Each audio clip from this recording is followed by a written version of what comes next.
Você sabe o que é discipulado? Você se considera um discípulo de Jesus? Esse é o tema da nossa lição de hoje, que daqui a pouco estarei voltando para podermos estudar juntos sobre esta lição que vai acrescentar na nossa vida cristã em nome de Jesus.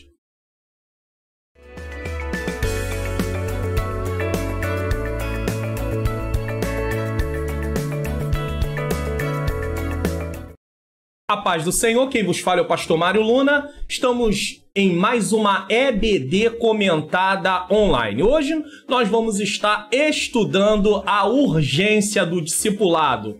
Esta é a penúltima lição desse trimestre, desse primeiro trimestre de 2021. E nessa lição nós estaremos aí com muitas coisas para podermos aprender. Mas antes de começar aqui a nossa lição, eu quero fazer uma oração. Senhor nosso Deus e Pai, Pai amado e Pai querido, eu quero te agradecer por essa grande oportunidade de estar aqui mais uma vez para gravar esta aula para a glória do Teu nome. Que o Senhor possa continuar abençoando as nossas vidas, que o Senhor ilumine a minha mente para ensinar e ilumine a mente daqueles que estão, Senhor, assistindo para poder aprender. Que juntos possamos ser edificados para a glória do Teu nome, em nome de Jesus. Amém.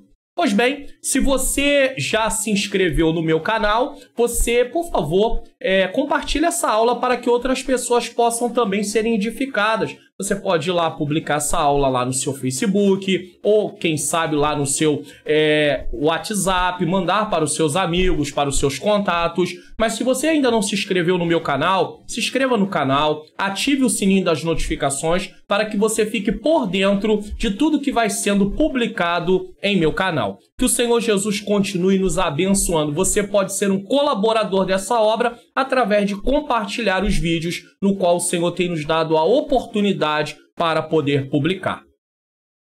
Eu quero aproveitar a oportunidade e pedir desculpas porque essa semana a aula ela está sendo publicada com um certo atraso. Eu tenho tentado publicar todas as aulas no domingo anterior ao que a aula vai ser ministrada. Então, quer dizer, no domingo anterior eu já publico, ou de manhã na segunda-feira, para o próximo domingo. Só que, infelizmente, dessa vez não foi possível. Nós vamos lá agora. O texto áudio da nossa lição de número 12, a urgência do discipulado, está em Mateus 28, 19, que diz: portanto, ide ensinai todas as nações, batizando-as em nome do Pai, do Filho e do Espírito Santo. Mateus 28, versículo 19. Eu gostaria de dizer também que se você não assistiu a lição 11, que falou sobre a evangelização, é importante você assistir a lição 11 para que você possa assistir essa lição aqui, porque essa lição ela está interligada com a lição de número 11. Verdade prática. Chamamos de discipulado na fé o aprendizado de um discípulo por meio de seu mestre na igreja para ajudar a desenvolver o seu crescimento espiritual. Leitura bíblica em classe está em Mateus 28, 16 a 20 e Atos, capítulo 2, versículo 42 a 47. Então vamos lá. Mateus 28. E os 11 discípulos partiram para a Galiléia, para o monte que Jesus lhe tinha designado. E quando viram, o adoraram, mas alguns duvidaram. E chegando-se Jesus, falou-lhe, dizendo: é-me dado todo o poder no céu e na terra. Portanto, ide ensinai todas as nações, batizando-as em nome do Pai, do Filho e do Espírito Santo, ensinando-as a guardar todas as coisas que eu vos tenho mandado. Eis que eu estou convosco todos os dias, até a consumação dos séculos. Amém. Aqui Jesus está falando de estar por meio do seu Espírito Santo junto conosco até a consumação dos séculos.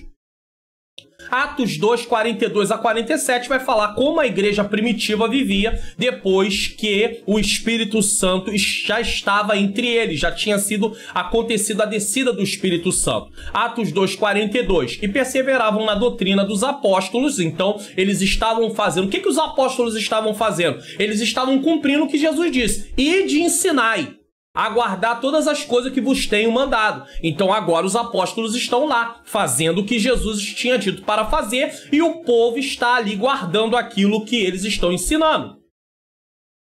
E perseveravam na doutrina dos apóstolos, na comunhão e no partir do pão e nas orações. Em cada alma havia temor e muitas maravilhas e sinais se faziam por meio dos apóstolos. Assim a igreja primitiva vivia. Todos os que criam estavam juntos e tinham tudo em comum. Havia um só propósito. Vendiam suas propriedades e fazendas e repartiam com todos, segundo cada um tinha necessidade. Nós aqui não estamos, a palavra de Deus não está ensinando que você tem que vender a sua casa para poder ofertar para a igreja. Mas eles aqui entendiam que havia necessidades para serem supridas. Então eles estavam ali de forma liberal, né? Eles tinham liberalidade. Eles iam lá, pegavam alguma propriedade que eles tinham, não um lugar de moradia em si, mas um lugar que eles tinham como propriedade, eles vendiam para ajudar os necessitados. Isso é uma coisa que você vai aprendendo conforme você vai lendo a palavra de Deus, que os recursos materiais que o Senhor nos dá, ele vai envolver 4 coisas, pelo menos. Primeiro, devolvermos ao Senhor aquilo que lhe é devido. Por quê? Porque eu devolvo o dízimo por gratidão, por fidelidade ao Senhor, por Ele ter me permitido estar aqui e usar do meio no qual Ele criou para que eu tivesse uma renda. Porque o céu e a terra foram feitas pelas mãos do Senhor. Então eu devolvo a Ele para quê? Para a manutenção do reino, para o crescimento do reino. Esse é o primeiro ponto. Segundo, me sustentar. Eu e a minha família. Terceira coisa que eu vou fazer com aquilo, os recursos materiais que o Senhor tem me dado. Eu posso ofertar na obra do Senhor. Aí já não é o dízimo, é suprir a necessidade da obra. Algum projeto, alguma coisa que a obra está precisando, eu posso contribuir nas ofertas também nos cultos. E em quarto lugar, usar a renda que Deus tem me dado também para poder socorrer algum necessitado. Essa parte não é só da igreja como organização, porque a igreja é um organismo e ela é uma organização. Então você congrega numa igreja local e às vezes você diz assim, eu já dou meu dízimo, eu já oferto, então eu já fiz a minha parte. Não, você pode também, por sua livre e espontânea vontade, abençoar alguém dentro da obra de Deus que está necessitado de uma ajuda e que possa ser alcançado pela sua liberalidade.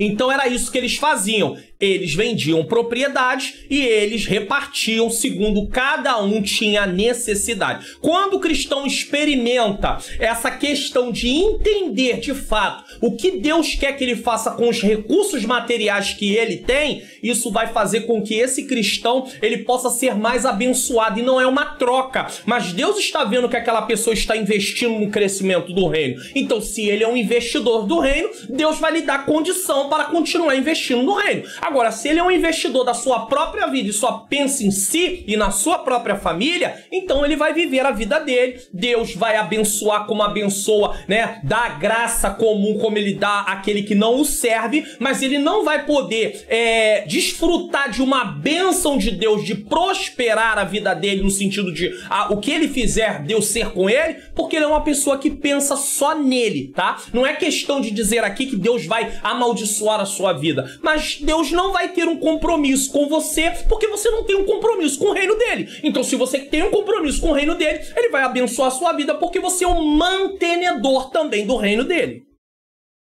E perseveravam unânimes todos os dias no templo e partindo o pão em casa. Comiam juntos com alegria e singeleza de coração, louvando a Deus e caindo na graça de todo o povo. E todos os dias o Senhor acrescentava o Senhor à igreja, né? E todos os dias acrescentava o Senhor à igreja. Vidas eram salvas. Por quê? Por causa daquele ambiente, daquela comunhão, da pregação da palavra do Senhor. Então, vidas eram salvas. Eu quero até abrir uma ressalva aqui, que às vezes tem pessoas que dizem assim, mas eu não vou ofertar, eu não vou devolver meu dízimo, porque eu não vou enriquecer. Pastor, entenda uma coisa. Você está cumprindo o que a Bíblia diz. Se você não tem certeza do que você está falando, porque se você tem certeza do que você está falando, no sentido do dinheiro da obra de Deus está sendo usado de forma errada, não no sentido assim, você achava que deveria comprar ventiladores e a igreja foi lá e fez pintura, não é nesse sentido, mas no sentido de estar tirando dinheiro realmente para um lugar que não é a obra de Deus, você tem toda uma oportunidade, talvez, de chegar à liderança da sua igreja, com amor, com respeito, com reverência, e falar, né, quando eu falo de reverência, não como Deus, mas sim como uma pessoa que está com uma autoridade dada por Deus e conversar. Se você não chega a um acordo e se realmente você acha que aquele dinheiro está sendo empregado para fins que não é da obra de Deus, você tem todo o direito de procurar orar ao Senhor, pedir a Deus uma direção e procurar um lugar para congregar. Agora, o que você não pode fazer é dizer aonde esse dinheiro deve ser administrado e estar ali o tempo todo se negando, então, a ofertar ou a devolver o dízimo para a casa do Senhor. Porque quem vai dar conta disso é o líder. Então, você faz a sua parte e deixa com Deus a parte dele com o líder. Se o líder está desviando dinheiro de uma forma que você não tem ciência disso, então você não tem como provar isso, você deixa na mão do Senhor. Agora, entrar nesse pensamento geral, que tem algumas pessoas que dizem, ah não, eu não vou ofertar e nem vou entregar o dízimo porque eu não vou enriquecer o pastor, é uma forma errada, porque uma coisa não abona a outra. Devolver o dízimo, ofertar na obra do Senhor é algo que está na palavra de Deus. Se você não se sente confortável para fazer isso no lugar onde você está, porque você acha e tem provas que aquilo está sendo feito de forma errada, desviado o valor para fins que não é para a obra de Deus, você tem todo o direito de orar ao Senhor e procurar um lugar sério que invista o dinheiro que é recebido e demonstre isso através de mostrar os projetos realizados, a obra sendo realizada. Agora, o que você não pode fazer é se negar a devolver o dízimo e a oferta para a casa do Senhor, alegando mau uso daquilo que é dado na casa de Deus. Objetivo geral: esclarecer a urgência do discipulado. Objetivos específicos: conceituar o discipulado. O que é discipulado? Elencar o tripé do discipulado. O discipulado está baseado em 3 coisas aqui, segundo o comentarista: a palavra, a comunhão e o serviço, e mostrar que o discipulado gera um crescimento sadio para a igreja. Por quê? Porque se tem discipulado, os cristãos são edificados, eles aprendem também a poder falar sobre Cristo, eles vão poder ganhar almas para Jesus e assim sucessivamente. Introdução: o discipulado acompanha a pregação do evangelho desde o princípio e é de fundamental importância com base inicial na formação cristã no novo convertido. Isso quer dizer o quê? As pessoas vão lá fora evangelizar, por isso eu disse que primeiro tem que assistir a lição 11. Aí vem as pessoas que aceitaram Jesus. Agora é hora dessas pessoas serem discipuladas. Não adianta ter gente para ir para a rua se não tem gente para discipular. Gente para treinar, gente preparada para poder estar ali para ensinar a palavra de Deus. É por isso que a igreja precisa investir em treinamento para determinadas pessoas, para que essas pessoas possam ter capacitação e ali ensinar os novos crentes que cheguem. E essa questão de investir em pessoas às vezes vai demandar recurso financeiro. Mas isso é para o bem do reino de Deus. Então, quando eu entendo a igreja como um organismo, mas eu entendo a igreja também como uma organização, eu vou entender que ela tem uma parte espiritual, mas ela também tem uma parte humana. E a parte humana exige essa questão de recursos financeiros, que eu já falei anteriormente: dízimos, ofertas, investimentos. Às vezes a própria igreja ela não tem o recurso com os dízimos e a oferta que é entregue, mas às vezes tem alguém que o Senhor toca no coração para poder custear o treinamento de alguém. Ele vai lá, ele custeia o treinamento, às vezes um curso de teologia, ele vai pagar esse curso de teologia para essa pessoa e lá no futuro essa pessoa estará dando ali fruto. Por quê? Porque ela vai estar ajudando ali a treinar outras pessoas. Uma coisa que acontece muito e que tem gente que dá como desculpa que não investe justamente por isso. Inclusive tem ministérios que às vezes não investem na vida de pessoas para colocar em determinadas posições na obra de Deus, é porque eles dizem o seguinte: o que adianta? A gente vai investir, vai pagar um curso de líderes, de liderança para casais, vai pagar um curso de teologia, vai pagar um curso da parte ali para assistência social e tudo, depois essas pessoas vão embora. A ideia é a seguinte: ainda que essas pessoas tomem esse tipo de direção, nós não podemos deixar de investir em pessoas porque elas vão trabalhar no reino. O reino é um só. Existem várias igrejas locais, mas o reino é um só. Agora, o problema é quando eu começo a pensar na igreja local como sendo um reino em si mesmo. Isso é um grande problema. Então, se investiu numa pessoa, treinou ela e ela foi para outro lugar, glórias a Deus, ela vai estar lá contribuindo para o reino de Deus, porque nós fizemos a nossa parte. Se ela quis ir para outro lugar, é com ela e com Deus. É uma coisa que foge ao nosso controle. Agora, usar isso como desculpa para não treinar pessoas, para não capacitar pessoas, seria o mesmo de aceitar a desculpa daqueles que não entregam dízimos e ofertas na igreja, porque acha que o líder da igreja não faz uma boa administração ou desvia o dinheiro para um local que não deveria ser desviado. Deu para entender? Vamos lá. A forma que a igreja local o desenvolverá somará na formação do caráter, isso aí o discipulado, tá? Cristão para o bem ou para o mal. Vamos voltar aqui de novo. O discipulado acompanha a pregação do evangelho desde o princípio e é de fundamental importância com base inicial na formação cristã no novo convertido. A forma que a igreja local o desenvolverá somará na formação do caráter cristão para o bem ou para o mal. Por quê? Porque a igreja também pode fazer uma má formação nesse novo crente. O que é discipulado? O termo discipulado vem de discípulo, que significa aprendiz, aluno, seguidor.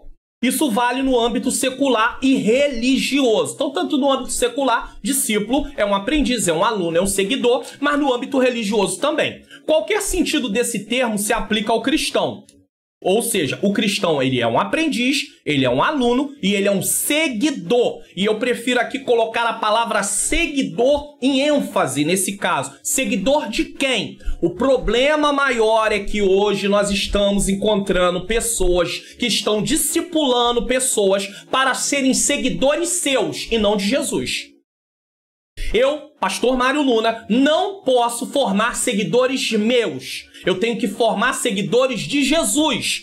Mas há lugares que estão formando seguidores seus para poder ter ali aquelas pessoas à sua volta e ter o apoio dessas pessoas. Não é isso que o evangelho diz, não é isso que Jesus ensinou. Jesus mandou guardar todas as coisas que ele tinha ensinado. Quem tinha ensinado? Jesus. Então eu não tenho como formar seguidores meus, eu tenho que formar seguidores de Jesus, nesse caso. Qualquer sentido desse termo se aplica ao cristão. O discípulo. O termo se aplica com frequência nos evangelhos aos seguidores de Jesus. Um discípulo é um seguidor de Jesus segundo os evangelhos. Disso segue o discipulado, ensino para ser seguidor de Cristo. Veja, aluno, aprendiz, seguidor. Então, discípulo é um seguidor de Cristo. Ou seja, é um ensino bíblico básico para o novo convertido desenvolver-se espiritualmente. Chama-se discipulado um ensino básico para o novo convertido se desenvolver espiritualmente. Mas o termo discipulado ele é bem mais amplo do que isso. Calma que eu vou explicar. Trata-se de instrução que abrange vários aspectos da vida, na área espiritual, emocional e social. Então, o discipulado é feito abrangendo a área espiritual, a área emocional e a área social. E aqui eu preciso abrir um parêntese novamente. Existem igrejas que se concentram muito na área espiritual, mas elas pouco dão ênfase à área emocional e, pior ainda, à área social. Nós vamos ver o socorro que a igreja primitiva dava para os membros que necessitavam de ajuda social. O próprio Jesus socorreu socialmente as pessoas da sua época. Mas eu não quero falar só da questão da ajuda a nível de alimentação. Eu também estou falando a nível de mostrar para as pessoas que elas precisam crescer intelectualmente na vida comum que elas têm, na vida diária, porque o cristão não tem vida, ele não tem a vida toda compartimentada. Não, aqui é a vida secular, aqui é a vida cristã. Não existe isso. O cristão precisa fazer tudo o que ele fizer para a glória de Deus. Então, ele deve agradar a Deus no seu trabalho, na faculdade, na escola, no lazer. Não existe esse compartimento, né? Não existe, né? Pegar a sua vida e fazer divisões da vida. Aqui é a vida espiritual, aqui é a vida secular. Não, não existe isso. E é justamente por isso que o cristão ele precisa ser treinado, que ele pode também ter ali crescimento na sua vida social, na sua vida emocional. Então, uma vez que eu entendo isso, eu sou treinado para isso, eu vou ter crescimento. Só que às vezes se investe muito espiritual. Irmão, vem para os cultos, vem para a oração, jejua, leia a Bíblia, ore, ótimo, irmão, maravilhoso, isso é importante. Mas a igreja também tem que incentivar as pessoas na sua vida profissional. Falar para eles poderem fazerem cursos, estudarem, terminar o ensino fundamental, terminar o ensino médio, fazer uma faculdade. Nós reclamamos que tá cheio de gente aí ensinando para os nossos alunos coisas que não tem a ver com a fé cristã. Cadê os professores evangélicos? Cadê os advogados? Tem muito profissional corrupto. Cadê os advogados evangélicos? Os juízes evangélicos? Os delegados evangélicos? Os policiais evangélicos? Eu sei que tem, mas pode melhorar muito mais. Só que em muitos lugares essa visão não é levada para o povo, para a igreja.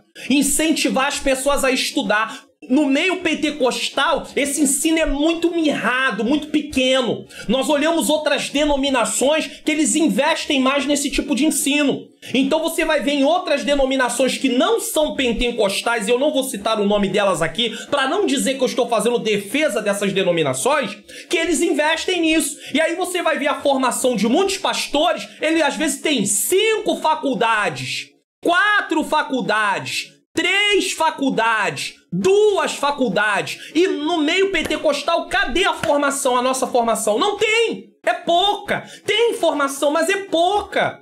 Então temos que ensinar os membros da igreja também nesse aspecto de crescimento.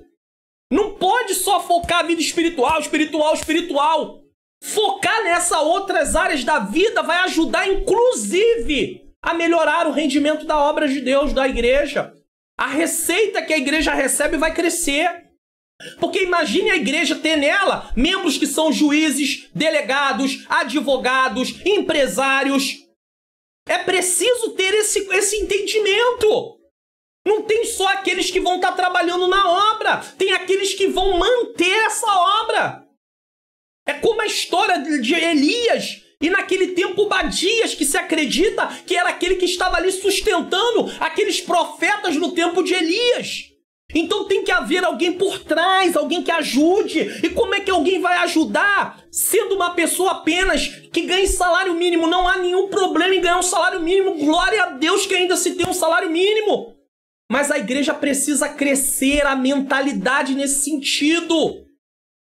Incentivar os nossos jovens a estudar, a se preparar, a ir para a carreira militar, sim. Galgar a carreira, não só pensar em dizer assim, não, você tem que servir o exército pelo menos o tempo que é exigido, depois você sai. Não! Incentive ele a prosseguir na carreira militar. Aí nós estamos incentivando pessoas que Deus não chamou com carreira ministerial. Não, irmão. Fica aí firme que um dia tu vai ser um pastor. E se Deus não chamou ele como pastor? Porque pastor é chamado. Não me vem com essa história que alguém decidiu. E, por favor, não me use o texto de 1 Timóteo capítulo 3, baseado no seguinte. Aquele que almeja o episcopado, excelente obra almeja. Almejar ali é aceitar. É desejar aquilo que Deus quer para a vida. É concordar com aquilo que Deus tem. Porque não adianta Deus ter algo na minha vida se eu não quero. Vai ser sempre uma obra muito mal feita da minha parte, não da parte de Deus. Então, almejar é isso. Então, ministério é chamado. E aquele texto está tratando de qualificação. Não está tratando de chamado no sentido de eu me escolher para ser presbítero. Até porque ia contradizer Efésios 4:11, que diz, ele mesmo deu uns para apóstolos, profetas, evangelistas, pastores e mestres. E pastor aqui é a mesma coisa do termo de presbítero. Então, por favor, é importante entendermos isso. Vamos voltar aqui. O ministério do ensino ocupa espaço relevante no cristianismo. É verdade. Só que agora tem melhorado um pouquinho mais. Mas no meio pentecostal, o ministério do ensino, às vezes, tem ficado agora de lado um pouco. Porque nós estamos dando muita ênfase à parte espiritual e no sentido da manifestação dos dons. É maravilhoso, é maravilhoso. Mas nós precisamos muito voltarmos à palavra no sentido de incentivar as pessoas a aprender a palavra. Há um questionamento no meio pentecostal de pessoas que estão saindo do meio pentecostal para ir para o meio da teologia reformada, igrejas que não são pentecostais. E está se achando que o problema tem a ver com nós desconsiderarmos os dons espirituais. Nem sempre. Eu acho que um dos maiores problemas que está fazendo pessoas saírem do meio pentecostal para ir para o meio reformado é a falta de uma palavra explicada de verdade. É pegar a Bíblia, abrir a Bíblia, ler o texto, explicar o texto e tirar as lições que o texto está dizendo e não que o pregador acha e pensa. Tem muita gente, até com boa vontade, que quer ir pregar, tá ali querendo levar uma palavra, mas não foi treinado, não foi equipado. E quem tem que fazer isso são as lideranças. Eles equipam pessoas para que essas pessoas equipem outras pessoas. E aí tem muita gente pregando que não sabe de fato o que está fazendo. E acaba dando interpretações para textos que não é o que o texto está dizendo. Certo? Vamos lá. O ministério de ensino ocupa espaço relevante no cristianismo. Aparece na lista dos dons da graça de Deus. Se é ensinar, haja dedicação ao ensino. Ensinar é uma coisa que demanda tempo. Porque tem que se preparar. Quem dera que no meio pentecostal muitos líderes entendessem como é que deve haver dedicação para quem tem o ministério do ensino e pudessem suprir a necessidade de muitos ensinadores que gastam horas e horas, não é desperdiçam, usam horas e horas do seu tempo, que poderia estar fazendo muitas outras coisas, mas está ali dedicado. Mas às vezes não tem reconhecimento, principalmente no meio pentecostal. Porque em outros tipos de igrejas, eles são reconhecidos.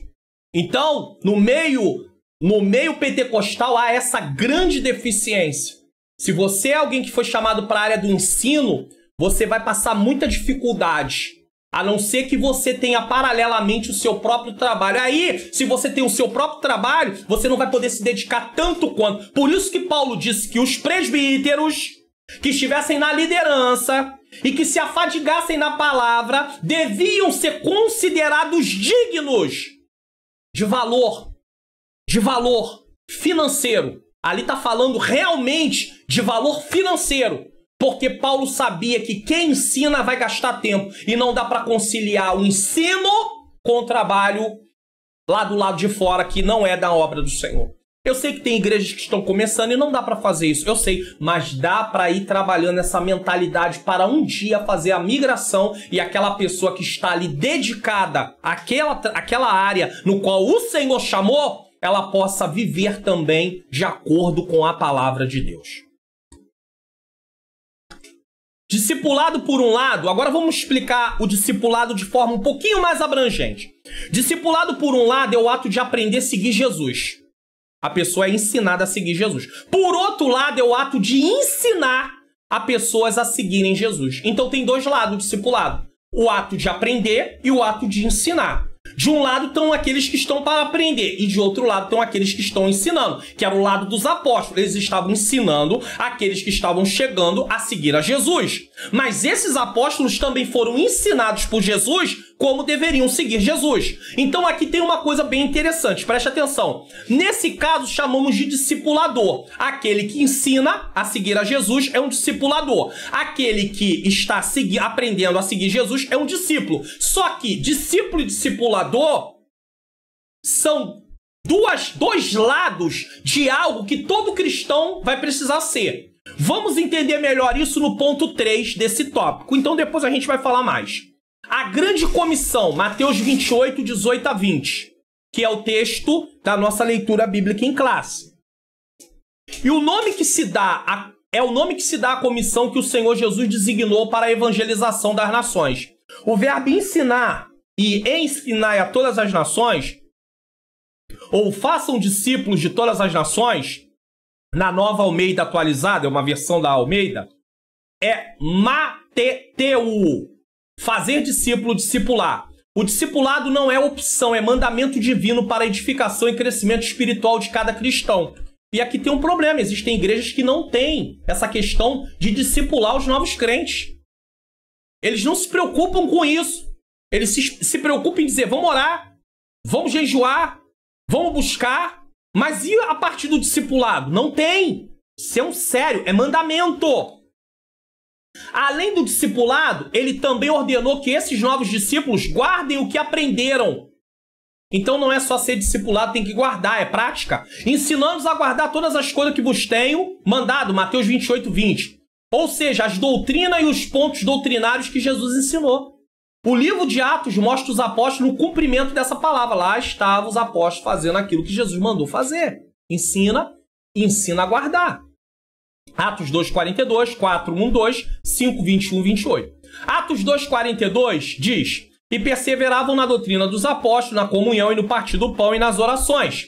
Atos 4, 1 e 2 diz: falavam eles ainda ao povo quando sobrevieram os sacerdotes, o capitão do templo e os saduceus, ressentidos por ensinarem eles o povo e anunciarem em Jesus a ressurreição dentre os mortos. Lá estavam ele cumprindo o que Jesus mandou. Ensine o que eu vos mandei ensinar.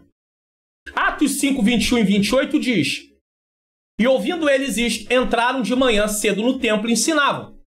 Chegando, porém, o sumo sacerdote e os que estavam com ele, convocaram o conselho e a todos os anciãos dos filhos de Israel e enviaram servidores ao cárcere, para que de lá os trouxessem. Eles haviam sido presos por ensinar sobre Jesus. Não vos admoestamos nós expressamente que não ensinasseis nesse nome? E eis que encheste Jerusalém da vossa doutrina e quereis lançar sobre nós o sangue desse homem? Eles estavam reclamando que eles estavam ensinando. Mas por que eles estavam ensinando? Porque Jesus mandou ensinar. Educação cristã. Inclusive, eles até dizem: nos importa mais obedecer a Deus do que os homens. Todas as vezes que os homens pedirem para que nós venhamos deixar de fazer o que Deus mandou fazermos, de acordo com a palavra de Deus, a ordem que nós temos é obedecer a Deus. Nesse caso, nós vamos desobedecer a autoridade, porque essa autoridade está nos fazendo ir contra o que a palavra de Deus ensina. Educação cristã. A doutrina dos apóstolos 2,42 está dentro do corpo doutrinário que Jesus ensinou aos seus discípulos durante o seu ministério terreno e que depois o Espírito Santo se encarregou de orientá-los. Jesus ensina terrenamente, lado a lado com eles. Depois o Espírito Santo vai fazer eles lembrar daquilo que o Senhor Jesus ensinou. Jesus deu um treinamento. Jesus deu um ensino. Se fosse considerarmos, Jesus deu para eles ali uma questão de um ensino teológico. Porque Jesus ensinou sobre várias coisas doutrinárias. Não é usado esse termo, mas o que Jesus fez com seus discípulos foi justamente isso. Um ensino teológico durante todo o tempo. Começou com a questão de discipular eles, inicialmente, a parte inicial do discipulado, que o discipulado é para a vida toda. Eu, como pastor, sou discipulado ainda, mas eu também sou um discipulador. E Jesus foi ensinando, eles passaram daquele momento, foram crescendo.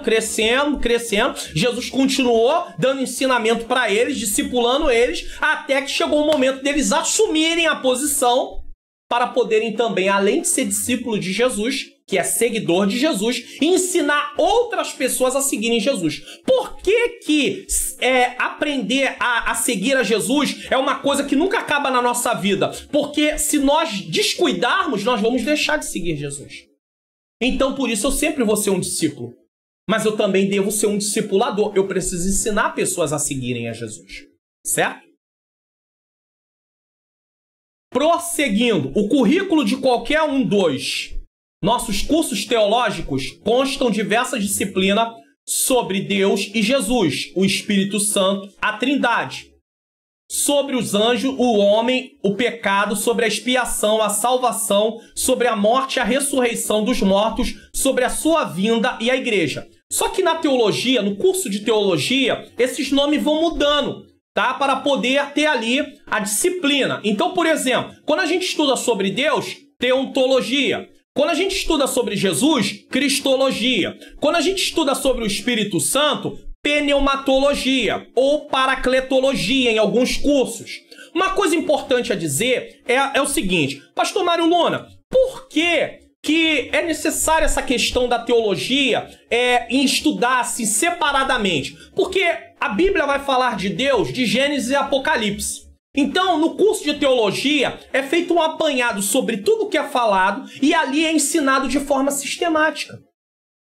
de uma forma que possamos entender melhor. Então ajunta-se o que a Bíblia diz com base bíblica e se ensina.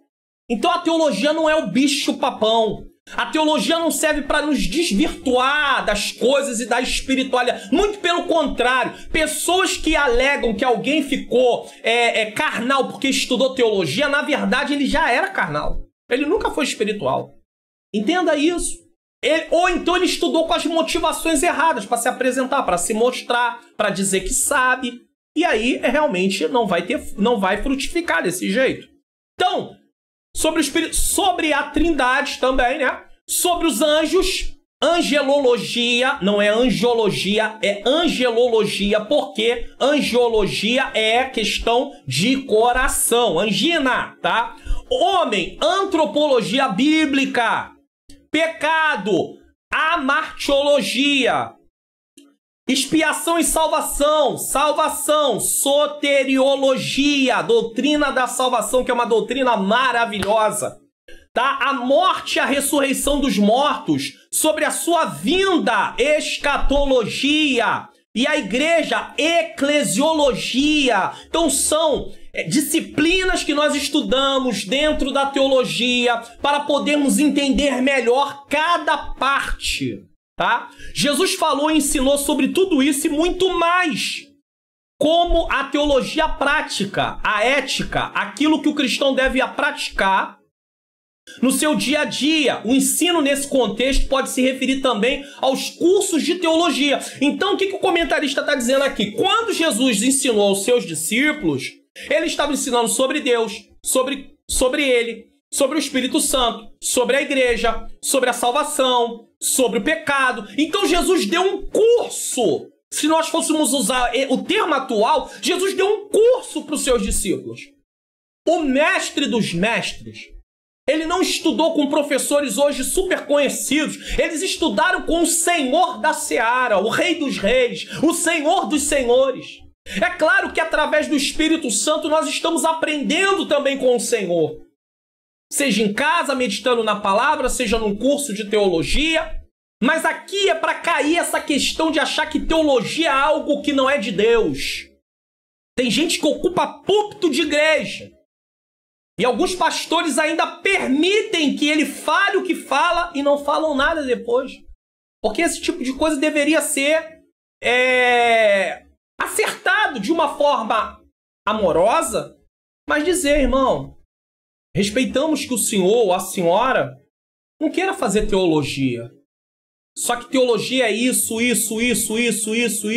é benéfica para o crescimento do cristão, sim, no seu momento devido.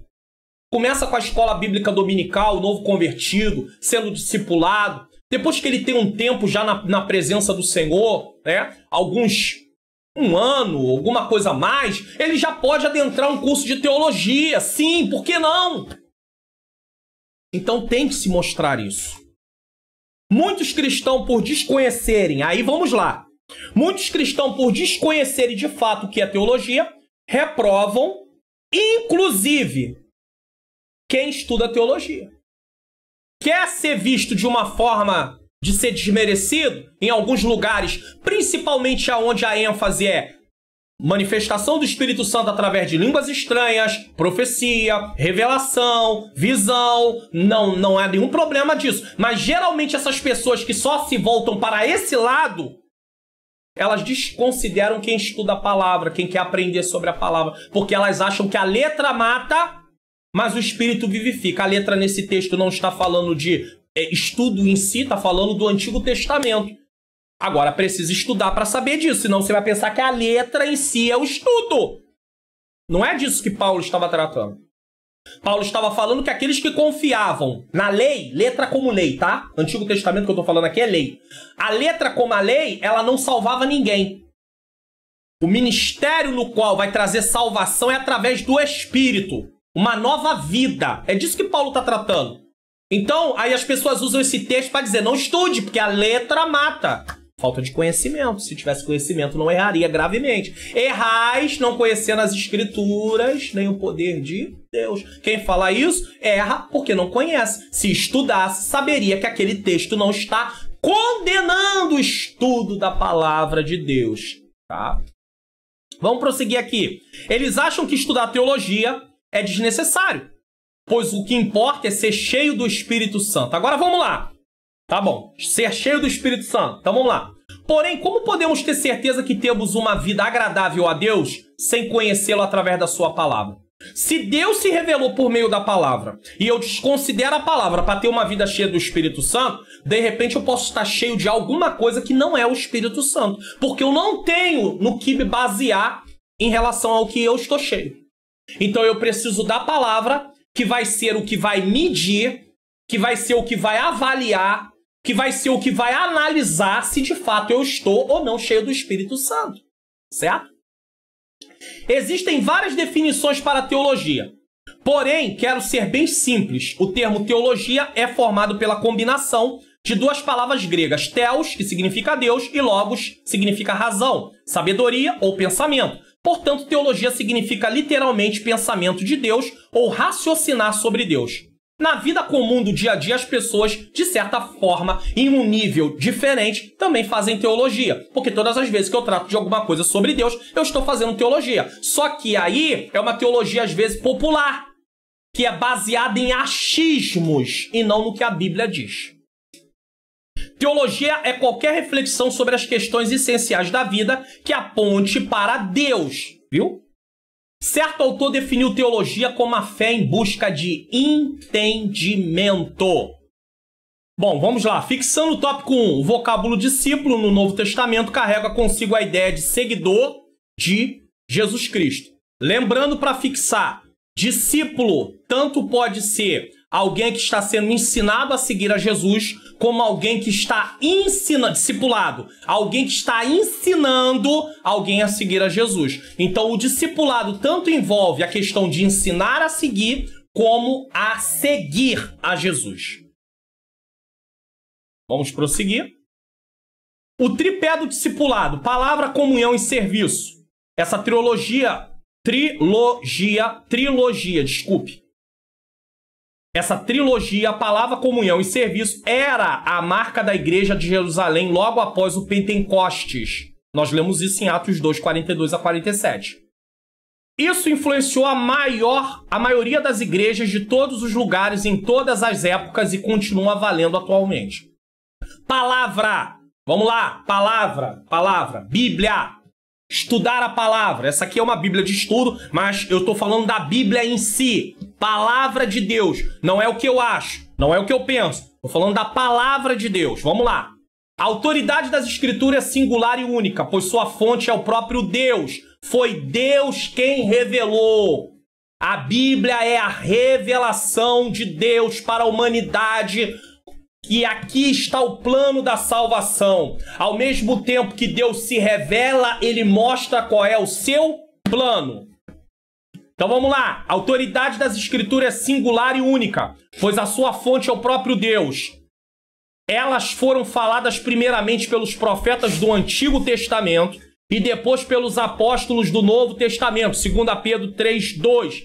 Eles não falaram de si mesmos, eles não inventaram. Eles foram inspirados. Deus deu inspiração e eles escreveram. Deus não arrancou deles as suas características, o seu vocabulário no sentido de conhecimento. Você vai ver que o apóstolo Paulo escreve de forma mais difícil. O apóstolo Pedro, ele já tem uma linguagem um pouco mais simples. Você vai ver que há características diferentes para cada escritor.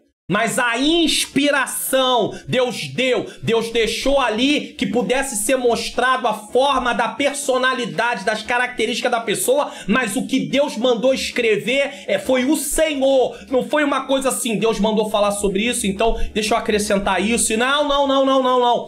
Tudo que foi dito foi inspirado por, tudo que está escrito foi inspirado por Deus. Vamos lá, os primeiros discípulos perseveravam na doutrina dos apóstolos, estavam sendo discipulados.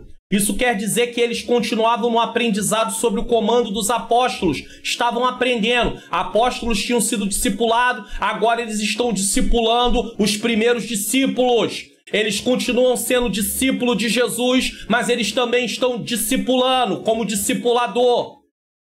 Esse ensino se baseava tanto nas Escrituras quanto na própria experiência dos apóstolos, os quais receberam a revelação direta de Jesus durante o seu ministério terreno e depois de Pentecostes do Espírito Santo. Atos 1, 2, 4, 1 Coríntios 2, 12 e 13.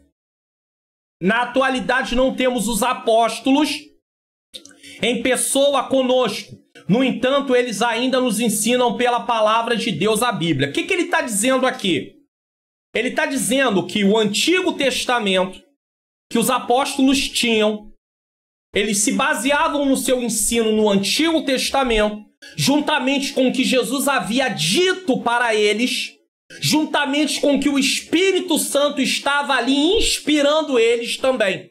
Então, o Novo Testamento, onde eles registram os ensinamentos ali, as cartas e tudo, o que Jesus disse é justamente isso. Eles replicam, eles reproduzem o que Jesus disse e eles também acrescentam a inspiração que o Espírito Santo estava dando no que eles estavam escrevendo. Então, na hora, as cartas é a explicação da doutrina de Cristo. Então, eles vão ali, vão escrevendo e vão mostrando para os seus leitores da época o que Jesus havia ensinado, e eles vão ali colocando de acordo com o que o Espírito Santo vai também dando a eles uma ampliação. Por que apóstolos como nos dias de Cristo não existem mais? Porque não há ninguém hoje que tem o título, o cargo, a função, não sei como é que queira dizer, de apóstolos no sentido do Novo Testamento. Porque os apóstolos no Novo Testamento, eles eram homens que receberam revelação direta do próprio Deus por meio do Espírito Santo. Eles tiveram contato com o próprio Cristo. Então não tem como hoje os apóstolos da atualidade se compararem aos apóstolos do passado. No sentido que eles tinham lá não é o mesmo do de hoje. O apóstolo do dia de hoje é um enviado, é como um missionário. Os apóstolos do tempo de Cristo, apesar do termo também poder ser colocado como um enviado, eles tinham inspiração direta do Espírito de Deus, que foi escrita e se transformou em doutrina, porque na verdade se transformou no sentido assim, de a partir do momento que está escrito ali, é a doutrina, mas eles já receberam como doutrina e repassaram como doutrina. Agora os apóstolos do dia de hoje, eles não recebem doutrina, eles têm que usar a doutrina que está aqui, ó. Deu para entender? Não há nova revelação, a revelação já está fechada, não tem essa nova revelação, no sentido de dizer algo que Deus não tinha dito, mas que Deus está acrescentando. Então é por isso que aqui, ó, é dito, na atualidade não temos os apóstolos em pessoa conosco. No entanto, eles ainda nos ensinam pela palavra de Deus, a Bíblia. Eles, por quê? Porque eles foram instrumentos de Deus para escreverem suas cartas, os evangelhos. Então, alguns deles escreveram os evangelhos, as cartas. Então, eles nos ensinam por meio da palavra que ficou registrada nesse caso. Vamos prosseguir? A sentença e perseveravam na doutrina dos apóstolos aponta para o fervor e a dedicação dos primeiros convertidos ao cristianismo. Eles tinham vontade de aprender, eles tinham sede de aprender. E é isso que nós temos que colocar na mente de quem aceita Cristo.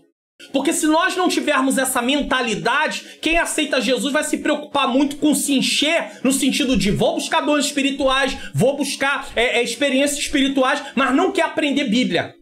E a culpa disso, sabe de quem é? De quem está discipulando, de quem está ensinando, de quem está na liderança de alguma forma. É a nossa culpa.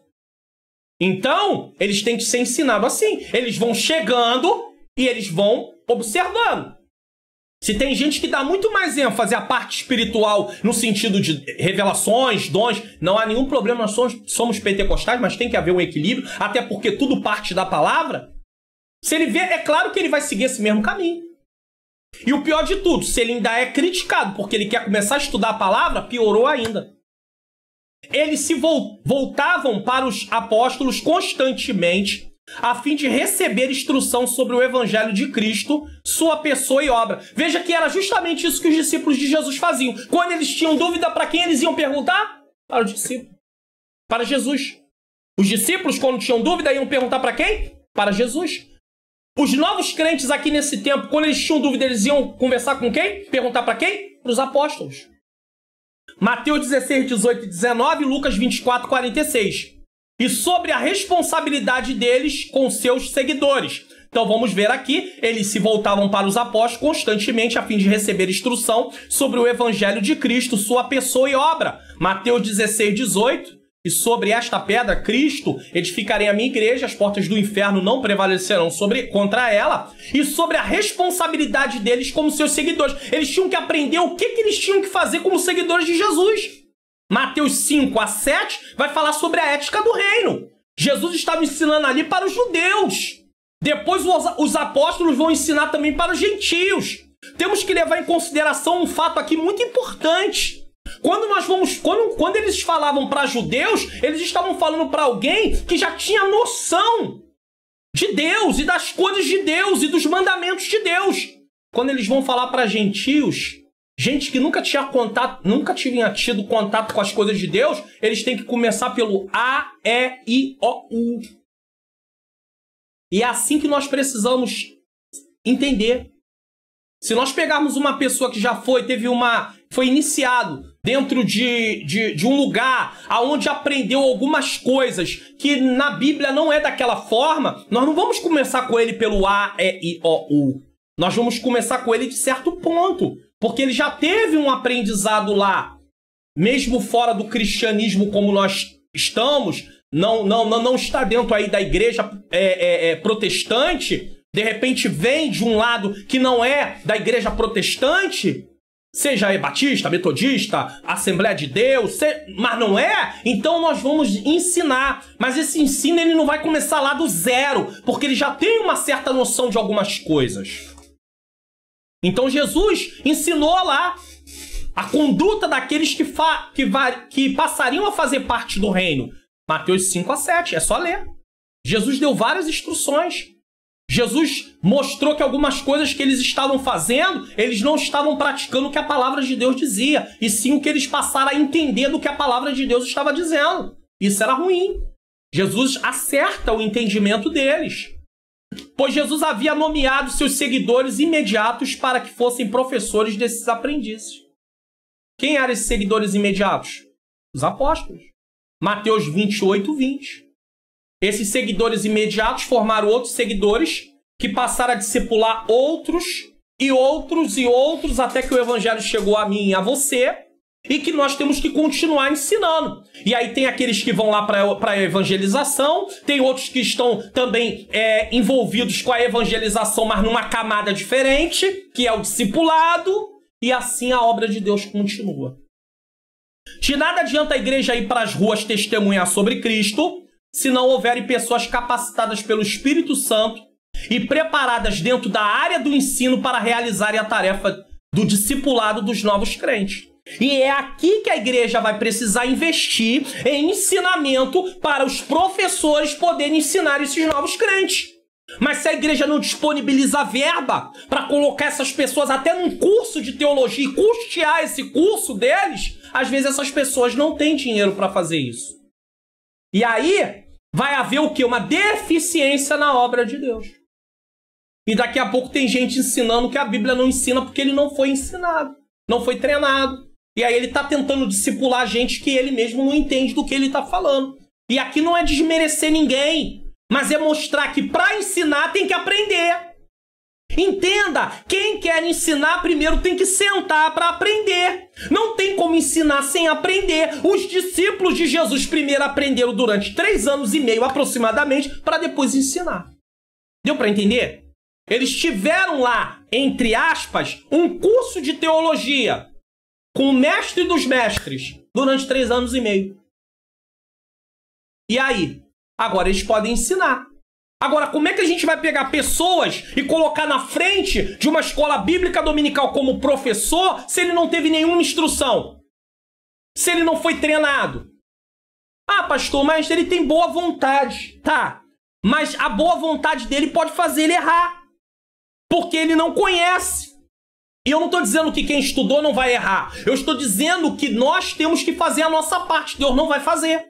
Então, a igreja precisa colocar pessoas que foram ensinadas primeiro para depois ser colocadas ali. Ela tem que avaliar essas pessoas. Ela tem que ter um critério para isso. E aqui eu não estou falando de uma igreja que começou ontem, de uma igreja que está numa localidade onde não tem recursos para isso. Eu estou falando de um ambiente onde tem recurso. Tem muita igreja que teria a possibilidade de treinar pessoas, de custear o curso de teologia, um curso de formação de professor de escola dominical e não faz. Prefere investir na parede. Prefere investir na beleza do templo. Prefere investir em um monte de coisa, mas não investe no ser humano. Isso é agradável a Deus? Você responda. Certo? Tudo depende da base. Tudo depende da base. Tá aqui, ó. Tudo depende da base. Se tiver uma base fraca, vai ter uma construção fraca, frágil. Se um cristão cresce com uma base fraca, terá sérios problemas, pois suas crenças serão baseadas em superstições e achismo. A igreja precisa ter essa visão. Existem umas igrejas agora, na atualidade, e eu vou falar disso aqui, tem que falar, que elas estão fazendo o seguinte: quando alguém quer mudar para aquela igreja, ele tem que passar por uma classe na escola dominical chamada classe de novos membros. Para que serve isso? Serve para que as pessoas que estão chegando venham se alinhar e entender qual é a visão daquela igreja. Porque a igreja precisa conhecer como é que está a situação dessas pessoas. Não basta apenas eu trazer uma carta, ou eu ser aceito sabendo quem é aquela pessoa. Ela precisa entender qual é a visão da igreja que ela está indo congregar, para ver se ela realmente quer se adaptar àquela visão e prosseguir no projeto, ou se ela não concorda e vai para um outro lugar. Porque vem gente de tudo quanto é lugar, com tudo quanto é cabeça. Tem gente que vem, às vezes, congregar em determinadas igrejas que nunca passou por um discipulado, que nunca teve uma formação de nada, e às vezes é um professor. Tá, e aí, como assim? E aí você vai ter que sentar para ouvir ele, para entender um pouco do que ele entende, para saber se ele realmente pode ser colocado naquela posição. Isso aqui não é desmerecer ninguém, é uma avaliação, é saber se ele realmente está preparado para assumir uma posição tão importante, que é ensinar novos membros, ou ensinar a igreja do Senhor a palavra de Deus. Enquanto aqueles que passarem por um bom discipulado terão maior facilidade de ingressar voluntariamente a cumprir a missão de anunciar o reino de Deus e ajudar no discipulado de outras vidas. Então ele tanto vai sair, como ele também pode ser um discipulador dentro da obra de Deus. Agora, aquele que tem uma base fraca, como é que vai fazer isso? 2, comunhão. Então nós falamos sobre a palavra. Ah, e um detalhe. Pastor Mário Luna, eu quero entender melhor sobre isso. Eu quero entender melhor sobre isso. Então vamos lá, algumas literaturas. A treliça e a videira. A mentalidade de discipulado que muda tudo. Leia, você que é líder de igreja. Vamos lá. Você que é pastor de igreja. Você que é dirigente de congregação. Leia essa literatura. Você que está assistindo essa aula, compartilhe. Compartilhe para que chegue em outras pessoas e eles possam aproveitar o conteúdo e até ter aí, ó, a indicação. Porque às vezes é tão difícil a gente saber que livros que a gente vai ler. Leia aqui, ó, A Treliça e a Videira. Vai mostrar a questão que a mentalidade de discipulado muda tudo. Outro livro, vamos lá. Treinando Obreiros. Princípios bíblicos, conselhos didáticos e modelos práticos. Como treinar obreiros. Obreiros têm que ser treinados. Ah, tá aqui, ó. Editora Esperança. Craig Ott. Tá aqui, ó. Treinando Obreiros. É preciso treinar. Esse livro aqui vai falar que o líder da igreja, ele deve ser um treinador, mentalidade treinador. Treinador, ele não se ocupa em realizar o chamado que Deus deu para ele na área de ministério que ele tem só. Ele se preocupa também em fazer outras pessoas evoluírem no chamado que Deus deu para elas. Imagine, Deus me chamou na área do ensino, mas tem alguém que tem o ministério do louvor. Ministério da parte de música. Aí, como não é o meu ministério, eu largo ele pra lá. Não, não, não, não. Eu tenho que ter uma mentalidade de criar uma estrutura para que essas pessoas também venham ser treinadas. Esse livro vai ajudar a entender isso. Outro livro, Jonas Madureira, O Custo do Discipulado, ensinando o que é seguir a Jesus e o que é ensinar pessoas a seguirem a Jesus. Os dois lados do discipulado. Porque tem livros que vão ensinar a seguir Jesus. Tem livros que vão ensinar a seguir Jesus. Então nós temos que ter os dois lados. Aprender a seguir e ensinar a seguir. Essa é a proposta do Senhor Jesus. Não adianta eu aprender a seguir e não ensinar a seguir. Eu preciso ensinar outras pessoas. É por isso que a igreja está cheia de gente sentada no banco sem ocupação nenhuma. Agora, existe um problema também, né? Infelizmente. Existem muita gente com medo de perder a posição. Então não deixa que outras pessoas cresçam. Isso é horrível, irmão. Isso é horrível. Os apóstolos não se preocupavam com isso. Você vê lá Estevão se demonstrando, Deus usando Estevão poderosamente. Estevão foi usado de maneira que teve apóstolo que não foi usado como Estevão. Pelo menos a Bíblia não relata. Estevão foi usado. Filipe foi usado poderosamente. Ninguém foi lá tirar Filipe da posição porque era um diácono. Depois, um evangelista. Ninguém foi lá tirar Estevão da posição porque era um diácono. Porque Deus estava usando poderosamente. Mas tem muita gente com medo de perder a posição. Ei, não foi o Senhor que te chamou? Tá com medo de quê? Faça a sua parte. Esteja unido de pessoas que realmente tenham comprometimento. Sabe por que muitas das vezes vem os levantes? Porque às vezes você faz aliança com quem Deus não mandou você fazer. Tem muito líder que tem passado às vezes por algumas decepções, não são todos. Mas tem alguns líderes que passam por decepções porque desprezam pessoas que têm seriedade na obra para se unir com bajuladores. Pessoas que estão ali só para bajular porque querem estar num lugar no sol. Mas são pessoas que não têm comprometimento com a obra de Deus.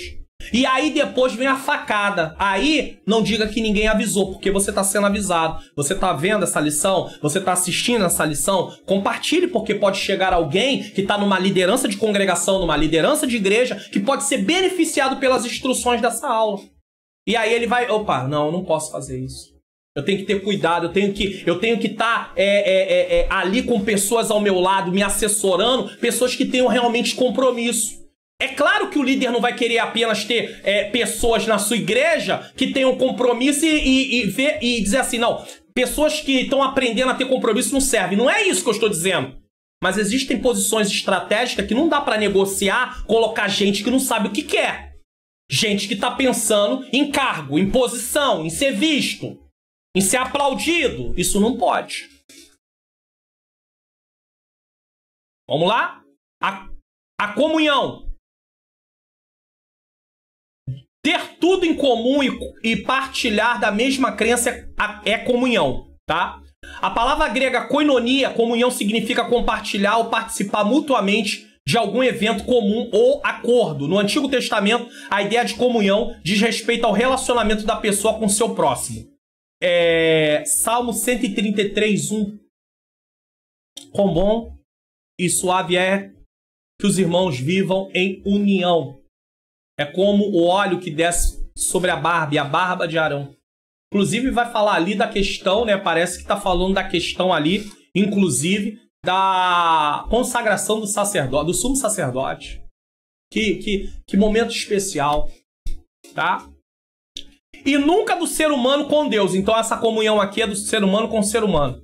Embora Abraão tenha sido chamado amigo de Deus e Moisés tenha falado com Deus face a face, eles não provaram a mesma comunhão com Deus como os crentes da Nova Aliança. Porque, no caso, na Nova Aliança, o Espírito Santo mora dentro desses crentes. É algo progressivo que foi acontecendo até chegar à plenitude dos tempos onde Jesus veio, se revelou. A comunhão no cristianismo envolve tanto o relacionamento entre os irmãos, como também com o Pai, com o Filho e com o Espírito Santo, com a Trindade, tá? Comunhão na Igreja de Jerusalém. A Igreja de Jerusalém, logo nos seus primeiros dias, deu ao mundo uma lição de koinonia. O que o texto sagrado diz é que não se trata apenas de compartilhar algo, mas também de unidade. Porque, na verdade, quando a gente fala de união, a gente está com ideia de unidade. Que a unidade, ela não é o ajuntamento, mas tem a ver com tudo em comum. Para falar de unidade, a gente poderia falar aqui, não de batatas uma do lado da outra, mas do purê. Isso é unidade. Tudo em comum. Não de laranjas uma do lado da outra, mas do suco da laranja. Tudo em comum. Não de limãos um do lado do outro. Vários limãos. Vários ali, juntos. Não. Nós estamos falando do suco do limão. Aí é unidade. Certo? Só para você poder entender esse conceito melhor. Atos 4:32. Coração diz respeito ao centro da vida. A mesma inclinação.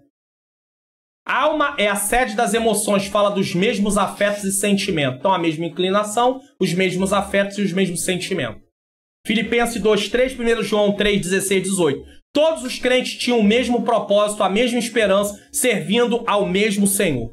Aqui tem uma coisa que eu poderia acrescentar também. Na Santa Ceia, a ceia nos faz olhar para o passado, a morte de Jesus, tá? E a sua ressurreição. Para o futuro, a volta de Jesus, que é a próxima lição, nós vamos falar sobre esse assunto, a volta de Jesus, tá? Nossa bendita esperança.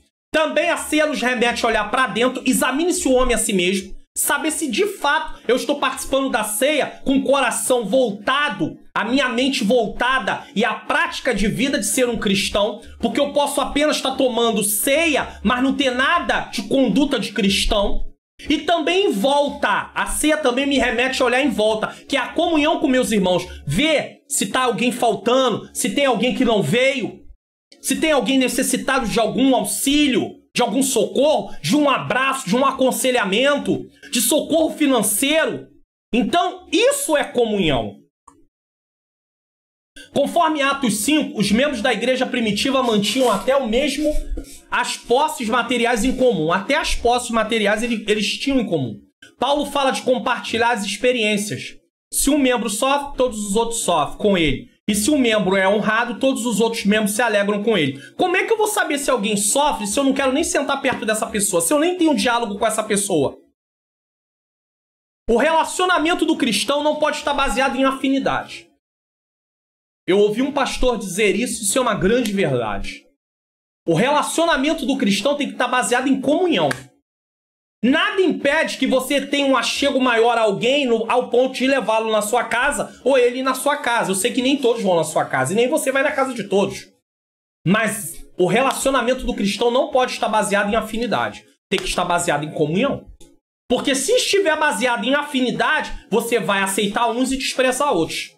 E se estiver baseado em comunhão, você vai aceitar todos. Isso não quer dizer que você vai levar todos para a sua casa.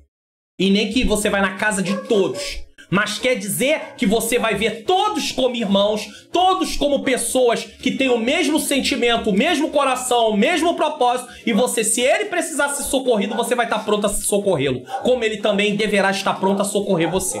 E se tem alguém que não está pronto a fazer, você não vai seguir o caminho errado. Você precisa seguir o caminho certo. Paulo fala de compartilhar as experiências, né? Já falamos aqui. 1 Coríntios 12:26 que vai falar sobre isso. Enquanto a dor é diminuída, a alegria é aumentada através do compartilhamento. Que coisa linda é quando você socorre alguém que está necessitado. Às vezes de um abraço, de um aconselhamento, mas às vezes também de alguma coisa material. É por isso que a igreja tem que ser incentivada a crescer, a estudar, a ter condição de alcançar melhores posições no mercado de trabalho, a ter profissões que não é só aquele que não é cristão que tem, você também pode ter. Por que o cristão não pode ser um juiz? Por que o cristão não pode ser um advogado? Por que o cristão não pode ser um empresário? Por que o cristão não pode ser alguém no meio? Por quê? Não pode ser um delegado, não pode ser um policial. Ah, pastor, porque tem muita gente corrupta, tem muita gente errada. Então a gente tem que sair do mundo. Porque onde você tá, tem muita gente corrupta e gente errada também. Entendeu?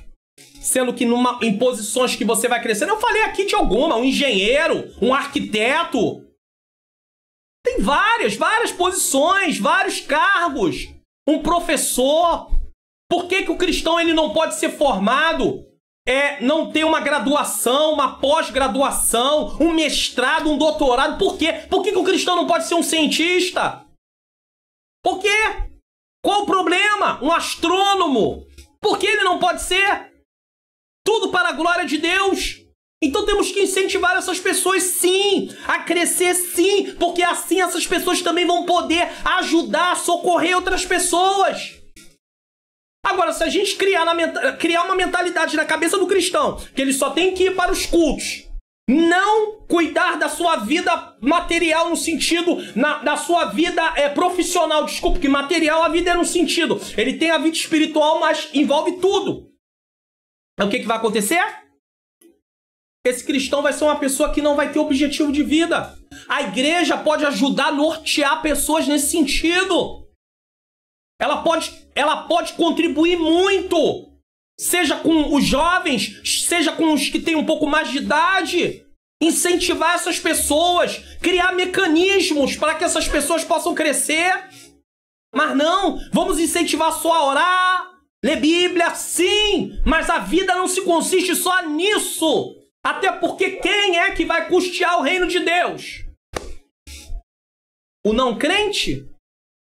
Então vamos incentivar.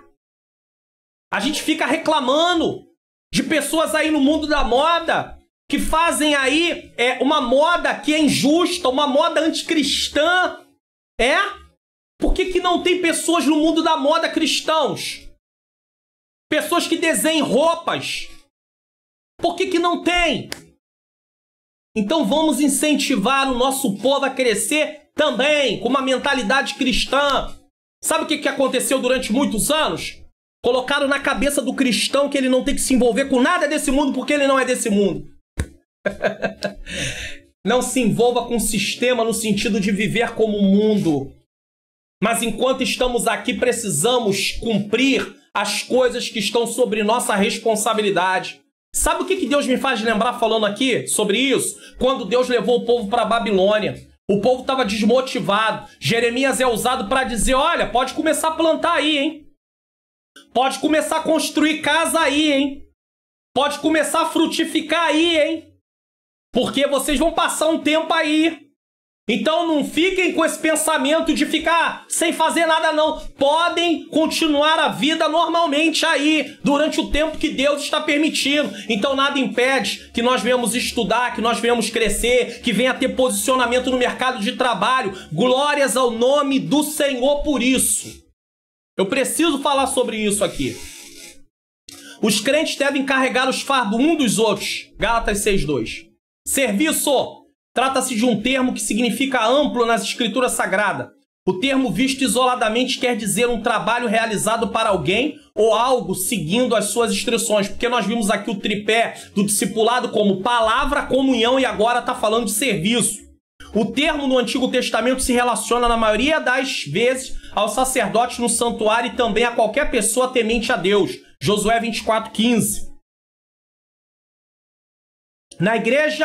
Na primitiva igreja de Jerusalém, o serviço cristão está representado sumariamente na perseverança no ensino dos apóstolos, na comunhão, no partir do pão e nas orações. Muitos acreditam que esse partir do pão aqui tinha a ver com a Santa Ceia do Senhor também, tá? Havia as refeições de casa em casa, mas também a Santa Ceia do Senhor. Atos 2:42-47. É isso que Deus espera de cada um de nós no cumprimento da grande comissão. Então ele está falando sobre o serviço no sentido de perseverar no ensino, na comunhão, na Santa Ceia, na oração. A comunhão também envolvia comer o pão de casa em casa, tá? Gostaria de fazer um alerta sobre o serviço no sentido de prestarmos algum trabalho na obra do Senhor. Eu quero ampliar a questão do serviço aqui. Em muitas igrejas também temos presenciado o ativismo, só que é um ativismo religioso. Muitos de nossos irmãos em Cristo estão dispostos a tudo para conseguirem posição, fama e até riquezas. Infelizmente, em muitos ministérios você é bem visto pelo tanto de trabalho que você realiza e pela quantidade de cultos que você pode ir durante a semana na igreja. Então, se o irmão só pode ir no final de semana porque ele está trabalhando e ele é o mantenedor da obra de Deus, ele não é visto com bons olhos. Mas se ele pode estar sempre lá, nos cultos, e se ele pode prestar serviços lá, então ele é visto com bons olhos. Isso é um erro gravíssimo. Porque Deus usa cada um em áreas diferentes para o crescimento da sua obra. Eles pouco se importam com seu crescimento espiritual. Então veja bem, vamos voltar aqui um pouquinho. Infelizmente, em muitos ministérios você é bem visto pelo tanto de trabalho que você realiza e pela quantidade de cultos que você pode ir durante a semana na igreja. Eles pouco se importam com o seu crescimento espiritual. Não importa se você está bem espiritualmente. O que importa é que você está prestando serviço na obra e que você vai estar presente nos cultos. Isso é que importa. Só que você precisa crescer na palavra. Tem gente trocando a parte do crescimento pela parte do trabalho na obra. Então ele acha que estar bem com Deus é estar presente nos cultos e fazendo algum serviço. E aí você vai ver na vida espiritual de gente desmoronando. Porque ele não tem tempo mais para orar, ele não lê e não medita na palavra. Ah, não meditei porque eu não tive tempo. Ei, ler palavra é prioridade. Passar tempo em oração com Deus é prioridade. Jesus usava isso tanto como prioridade que sabe o que ele fazia? À noite ele subia para falar com Deus, aos montes para falar só com Deus. E não tem ninguém lá junto com ele. Jesus, eu preciso disso. Jesus, eu preciso daquilo. Jesus, eu preciso daquilo outro. Você pode fazer isso também no seu quarto, desde que você tenha a sua privacidade. Quarto é lugar de privacidade. A questão é você ser incomodado por diversas coisas. Entre elas, o seu celular que não para de tocar. Se você vai passar um momento de oração com Deus, por favor, coloque o celular no silencioso. Nem no vibracal, porque se vibrar, você já não está mais ligado com Deus. Então coloque no silencioso. Agora é seu momento com Deus. O bom seria você nem levar o seu celular para o seu quarto na hora da oração. Deixa ele em outro lugar. Para você poder ter seu momento com Deus. Momento da paz. Senão você fica ali, ó. Eu tenho que ver. De repente, será que chegou? Será que chegou uma mensagem? Eu tenho que ver. Eu tenho que saber, irmão, em nome de Jesus. Em nome de Jesus. A tecnologia é uma bênção. Mas ela tem que ser, ela é bênção quando você sabe usá-la. Em nome de Jesus. Será que a vida cristã de fato é participar de cultos apenas? Participar de culto faz parte. Mas é só isso? O ativismo religioso, além de levar o crente ao estresse e à exaustão, tem muita gente estressada e exausta, pode mascarar a conduta de muitos que se escondem por detrás do serviço que prestam na obra de Deus, parecendo que ele está bem com Deus, ele não está nada bem com Deus. O ativismo religioso não promove em nada espiritualidade na vida do crente. Isso é uma grande verdade. Você pode participar de cultos e prestar serviço na obra, isso não trazer crescimento espiritual para você, porque você faz aquilo por fazer. Não estamos aqui dizendo que os crentes não devem se entregar ao serviço na igreja e participar dos cultos de sua igreja. Faça-o. Porém, nosso alerta é que o serviço deve ser realizado na medida de nossas forças e com um coração sincero. Não pode haver segundas intenções. Tem gente prestando serviço porque ele quer um cargo. Ele quer ser visto. Muitos trocam a ordem dando prioridade ao serviço e deixando o aprendizado por último. Por isso é importante como o comentarista da lição definiu o serviço por um lado. O serviço cristão está representado sumariamente na perseverança no ensino dos apóstolos, na comunhão, no partir do pão e nas orações. Serviço como trabalho na obra não gera mudança de vida, de caráter, de mente, mas aprendizado gera comunhão, mudança de vida, de caráter, de mente e a motivação certa para o serviço. Deu para entender? Serviço não gera mudança de caráter, crescimento espiritual, mas aprendizado da palavra gera tudo isso e a motivação correta para o serviço. Por mais ativos que muitos desses crentes sejam, acabam dando mau testemunho para os de fora. Demonstram atividade, mas não demonstram a essência de Cristo em suas vidas. Não se parecem com Cristo e falta-lhes o fruto do Espírito. Pensam que o serviço na obra abona a sua vida e se esquecem que a salvação vem pela graça por meio da fé. Eu estou trabalhando para Jesus, eu sou de Deus, eu estou fazendo muito para Deus. Você vai ver a espiritualidade dele está lá embaixo. É só você falar alguma coisa que ele não concorde, ele daqui a pouco já está quase segurando o pescoço de alguém. e que as obras são resultado de uma vida salva e transformada por Jesus Cristo. As obras são consequência, não o motivo da salvação.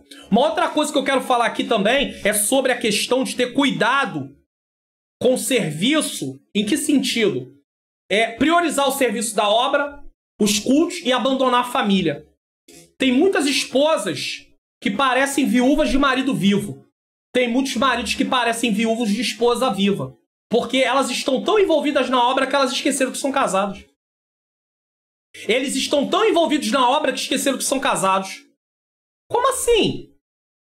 Como pode um negócio desse? Paulo vai dizer que os solteiros cuidam de como agradar o Senhor e os casados cuidam de como agradar o cônjuge. Paulo está dizendo que o casado não vai cuidar da obra do Senhor? Não é isso que Paulo está dizendo. Paulo está dizendo que o casado ele tem uma prioridade a mais. O solteiro ele pode cuidar das coisas de Deus desimpedidamente, porque ele não tem um compromisso com o casamento. Agora, o casado tem um compromisso com o casamento. Ah, pastor, eu queria tanto cuidar só da obra de Deus, então você deveria ter ficado solteiro e não ter se casado. Mas se você se casou, vamos em frente, para a glória de Deus, porque o casamento também é uma instituição divina. Agora, há limitações. Imagine Paulo casado, fazendo a obra que ele fazia. A esposa dele deveria quase ter um infarto. Virava e mexia, Paulo estava apanhando, Paulo estava sendo perseguido, chicoteado, preso. Como é que os filhos de Paulo se sentiriam diante de uma situação dessa? Então é verdade que ali realmente não tinha como um casamento. Paulo se fez eunuco pela obra. E aqui eu não estou entrando no parâmetro de dizer, Paulo, uns dizem que Paulo foi viúvo, casado, mas tinha sido viúvo, outros dizem que Paulo foi noivo, mas, enfim, eu não vou entrar nisso. A Bíblia não fala, eu não vou entrar nisso. O que eu vou entrar é a vida de Paulo, só. Agora, se você tem um casamento, a primeira igreja começa dentro da sua casa. Você que é pregador, a sua primeira igreja começa dentro da sua casa. Você que é cantor, a sua primeira igreja começa dentro da sua casa. Seja cantor, cantora, pregador, pregadora. A sua primeira igreja está dentro da sua casa. Então cuide da sua primeira igreja. Porque senão, você vai estar trabalhando de um lado e o inimigo vai estar trabalhando do outro e daqui a pouco sua casa está lá, em ruína. E aí você vai dizer que o diabo é o culpado. Mas quem foi que deu lugar para o diabo? Para ele trabalhar, a gente tem que dar lugar para ele. Então, irmão, não vamos dar lugar para ele, não. Eu sei que ele luta, mas em nome de Jesus eu creio que nós vamos vencer. Fixando o tópico 2. O tripé do discipulado bíblico é composto de palavra, Bíblia. Não é achismo, não. É abrir a Bíblia, ler a Bíblia, explicar o que o texto diz e aplicar o que o texto diz, as lições para a igreja ou para eu que estou meditando na palavra. Comunhão, koinonia, o mesmo coração, mesmo propósito. Não é afinidade, não. A igreja não tem ajuntamento por afinidade. A igreja tem ajuntamento por comunhão, tá? Unidade. E por fim, serviço, que tem a ver, eu mostrei, com a questão de perseverar na doutrina dos apóstolos, na comunhão, na oração, no partir do pão e também na questão do trabalho na obra, mas não como ativismo. Porque se for ativismo, irmão, esquece. Religioso. Discipulado e o crescimento sadio da igreja. A igreja precisa do processo do discipulado para cumprir o propósito da grande comissão. Não se trata de opção, é ordem de Jesus para a edificação e crescimento espiritual de cada cristão. Crescimento espiritual, o cristão tem que crescer. Tem gente que aceitou Jesus e continua do mesmo jeito. Era a igreja de Corinto, uma igreja menina. Não estava tendo crescimento espiritual. Eles tinham dons espirituais, mas não tinha crescimento. Dom espiritual não atesta crescimento. Crescimento tem a ver com maturidade. Crescimento, entendimento das coisas de Deus, comportamento diferenciado. O processo do discipulado tem por objetivo instruir o novo convertido sobre os vários aspectos da vida cristã. Não só o novo convertido, o crente também, do dia a dia. Porque o discipulado continua por toda a vida. Todas as pessoas que vêm a Cristo precisam ser discipuladas. Isso porque elas se tornaram novas criaturas. 2 Coríntios 5,17. E passam a viver uma nova experiência. Romanos 6,4. Elas precisam ser ensinadas para o seu crescimento espiritual e amadurecimento na fé, viu? Crescei na graça e no conhecimento de nosso Senhor e Salvador Jesus Cristo. Cresce na graça, mas tem que crescer no conhecimento. Tem gente desequilibrada. Cresce só na graça. Conhecimento que é bom, nada. Aí tem confusão com as questões da graça de Deus. Do favor de Deus. Depois quer crescer só no conhecimento, mas, irmão, tem que haver um equilíbrio. Tá? Crescer na graça e no conhecimento de nosso Senhor e Salvador Jesus Cristo. 2 Pedro 3,18. Esse é o crescimento espiritual e sadio. Estágios no crescimento evangélico. Vamos lá? Pensando de modo amplo, há 4 estágios básicos do crescimento do evangelho na vida de uma pessoa. Podemos chamá-los: evangelização, estudamos na lição 11, acompanhamento, crescimento e treinamento. Eu já apresentei alguns livros aqui que vão ajudar também dentro dessa visão. No estágio de evangelização, pessoas entram em contato com a palavra da verdade pela primeira vez. Isso é evangelização. Pode ser inicialmente por meio de uma conversa sobre alguma questão da sua vida no mundo. Mas, de algum modo, em algum contexto pequeno ou grande, alguém explica o evangelho para elas. Veja que a demanda dos dias de hoje, só falar que Jesus salva, que Jesus vai levar para o céu, para algumas pessoas não é o suficiente. Você tem que realmente estar equipado, treinado, para que você pregue um evangelho com uma amplitude maior, a nível de ensinar aquela pessoa o que é o evangelho. A semente cria raízes, e no tempo de Deus e por obra do Espírito produz fruto. Uma vez que uma pessoa responde à mensagem do evangelho e coloca a sua fé em Cristo, algum tipo de acompanhamento inicial é necessário para firmá-la na fé e ensinar-lhe as coisas básicas. Você está vendo? Ela é evangelizada, tem contato com a palavra, agora ela precisa, uma vez que ela aceitou Jesus, até alguém que acompanhe ela. Às vezes nós ganhamos pessoas para Jesus. Até na igreja, no culto. Anotamos o nome dessas pessoas. Só que às vezes, esses nomes ficaram lá no caderno lá. Sem nenhum proveito. Pega o telefone, não é feito visita, não é feito um acompanhamento. E acham que essas pessoas elas precisam criar raízes sozinhas. Não foi isso que Jesus mandou fazer. Jesus não ensinou isso. Jesus mandou treiná-las, ensinar a guardar todas as coisas que eu vos tenho dito. Comunhão é se preocupar, é ir atrás. Ela passou a ser membro do corpo, ela faz parte do corpo. Ela ainda não foi ingressa na igreja no sentido de ter passado pelo batismo, mas ele é um candidato, uma candidata a passar por isso.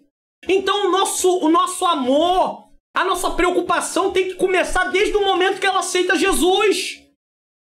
Por isso não é por afinidade, porque você nem conhece ela. Se for por afinidade, você vai falar, não quero nem saber. É por comunhão, preocupação, mesmo propósito. Ela aceitou o mesmo Deus que nós aceitamos.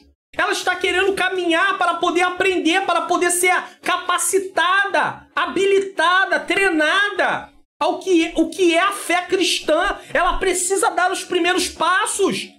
Então é preciso ir atrás dessas pessoas. Não adianta só anotar o nome delas e esquecer delas para lá.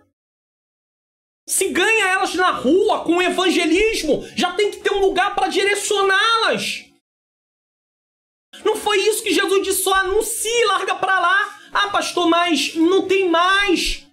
Pode haver um projeto já para levar, para indicar, para mostrar panfletos explicativos. Olha aqui, nós estamos em determinado lugar. Tá lá, às vezes aquela igreja tem uma congregação na localidade, ó. Tá aqui, ó, explicando dias de culto, os cultos, quem é o dirigente da igreja, o nome do pastor. Ah, pastor, mas aí vai gastar dinheiro.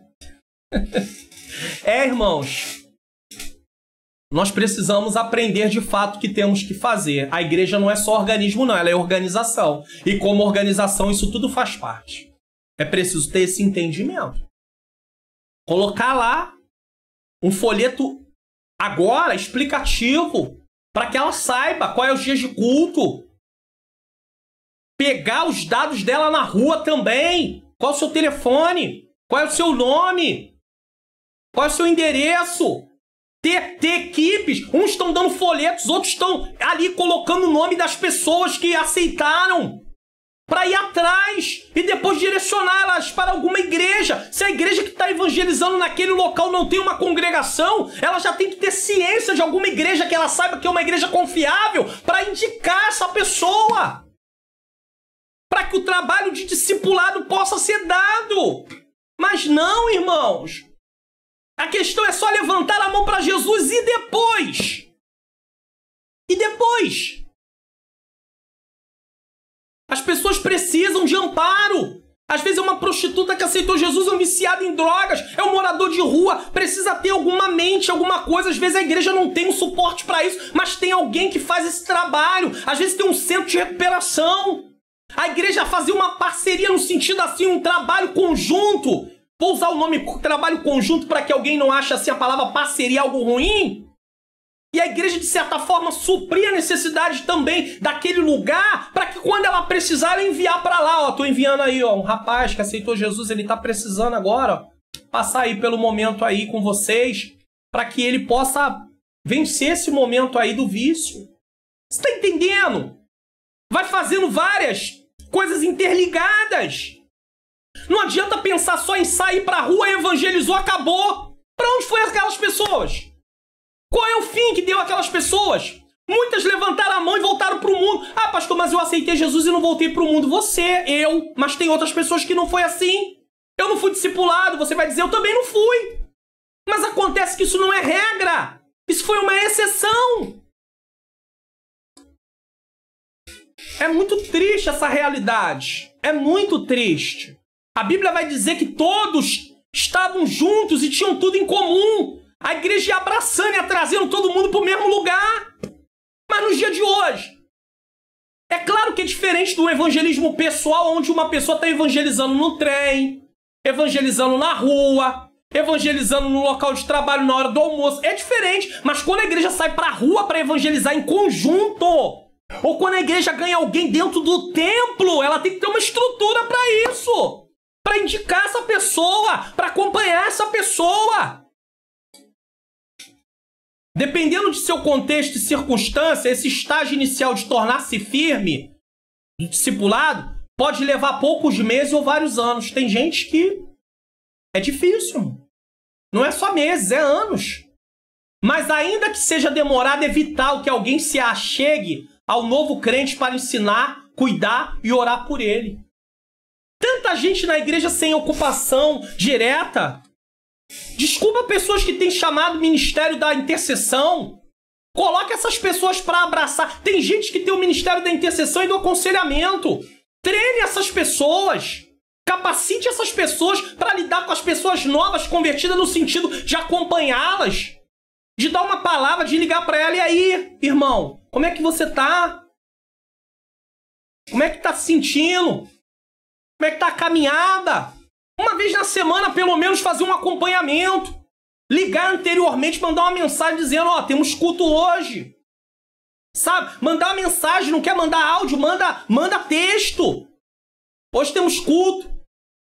Escreve vários textos com os cultos da semana e conforme for se aproximando o dia, manda aquele texto. Ó, hoje temos culto tal. Dá pra fazer isso. Dá pra se organizar, é só querer. E aí vai começar a ter trabalho para mais gente. Porque só o pastor sozinho não consegue. Mas as pessoas não podem fazer aquilo que não foram designadas para fazer.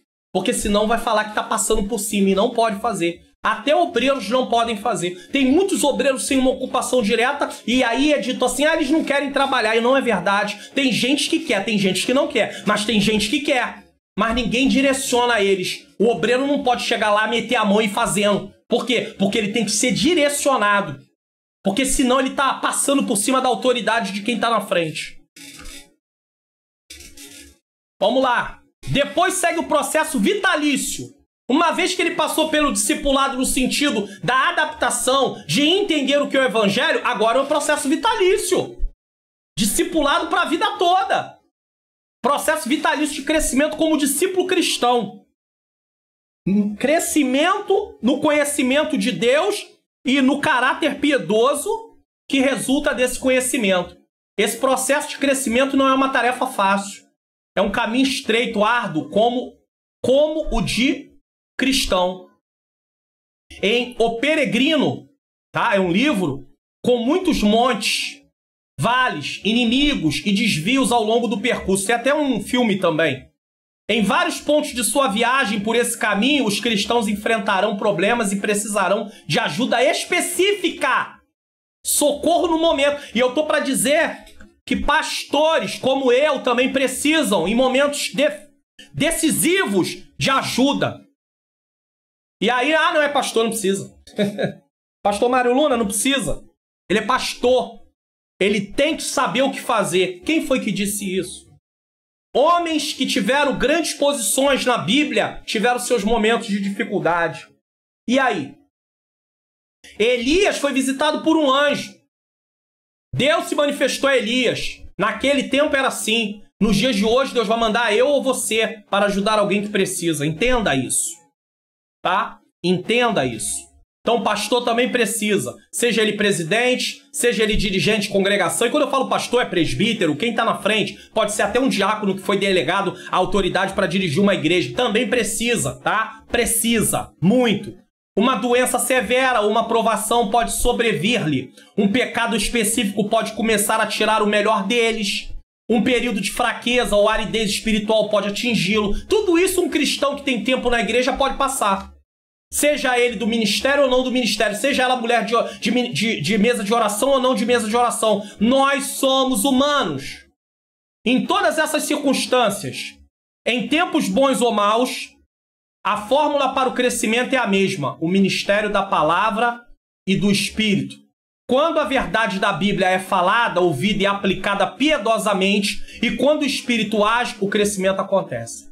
É por isso que nós não podemos falar o que achamos. Temos que ler o que o texto diz, explicar o que o texto diz e aplicar as lições que o texto diz. Isso dá crescimento à igreja. Porque o Espírito Santo só vai usar a palavra, ele não vai usar a minha palavra, ele vai usar o que eu falei acerca da Bíblia, não acerca do que eu penso. Aqui é importante mencionar eventos de ensino específicos para cada grupo de pessoas na igreja, para saber lidar com as dificuldades do dia a dia na prática.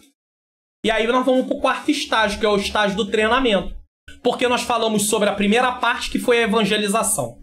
Falamos sobre a segunda parte, que tem a ver com a questão do discipulado do novo crente. Só que o discipulado, ele tem várias camadas, mas aí é para o novo crente. Depois nós falamos sobre a questão do discipulado, que é ensinar pessoas a seguir Jesus, que vai para a vida toda. Mas nós temos o quarto estágio, que é a questão de pessoas sendo treinadas para ensinar outras pessoas a seguir Jesus. E também continuarem seguindo Jesus. Então são quatro. Tá? Vamos lá. O quarto estágio, treinamento, não é sequencial, como se acontece depois que o crescimento está completo. Ele não é sequencial, tá? Enquanto estamos aqui, nunca paramos de crescer. Então não pense assim, alguém foi para a área do treinamento porque ele já cresceu o suficiente, agora ele já pode ser um discipulador. Não existe isso. Eu estou aqui ensinando e eu tenho que sentar para aprender. Quem me conhece sabe. Eu vou para as aulas de escola bíblica dominical e quando não é o meu dia de dar aula, eu estou sentado aprendendo. Seja o professor que for. Ele pode ser um professor mais jovem do que eu. Ele pode ser uma irmã em Cristo, que eu não tenho nenhum problema em aprender. Tem gente que tem umas coisas na cabeça que só Deus para ajudar. Pode ser uma professora, nenhum problema. Pode ser um diácono, um obreiro, um membro. Se ele tiver lá aprendido, sido treinado, não tem nenhum problema em relação a isso, se fosse o caso. Se tivesse que aprender com um membro que foi treinado, não tem nenhum problema. Desde que ele tenha aprendido realmente a palavra, não há nenhum problema. Então eu sento para aprender. Porque quem quer ensinar tem que sentar para aprender primeiro. Se senta para aprender para se levantar para ensinar. Tá? Enquanto estamos aqui, nunca paramos de crescer. Crescer como Cristo é crescer em amor e num desejo de servir e ministrar aos outros.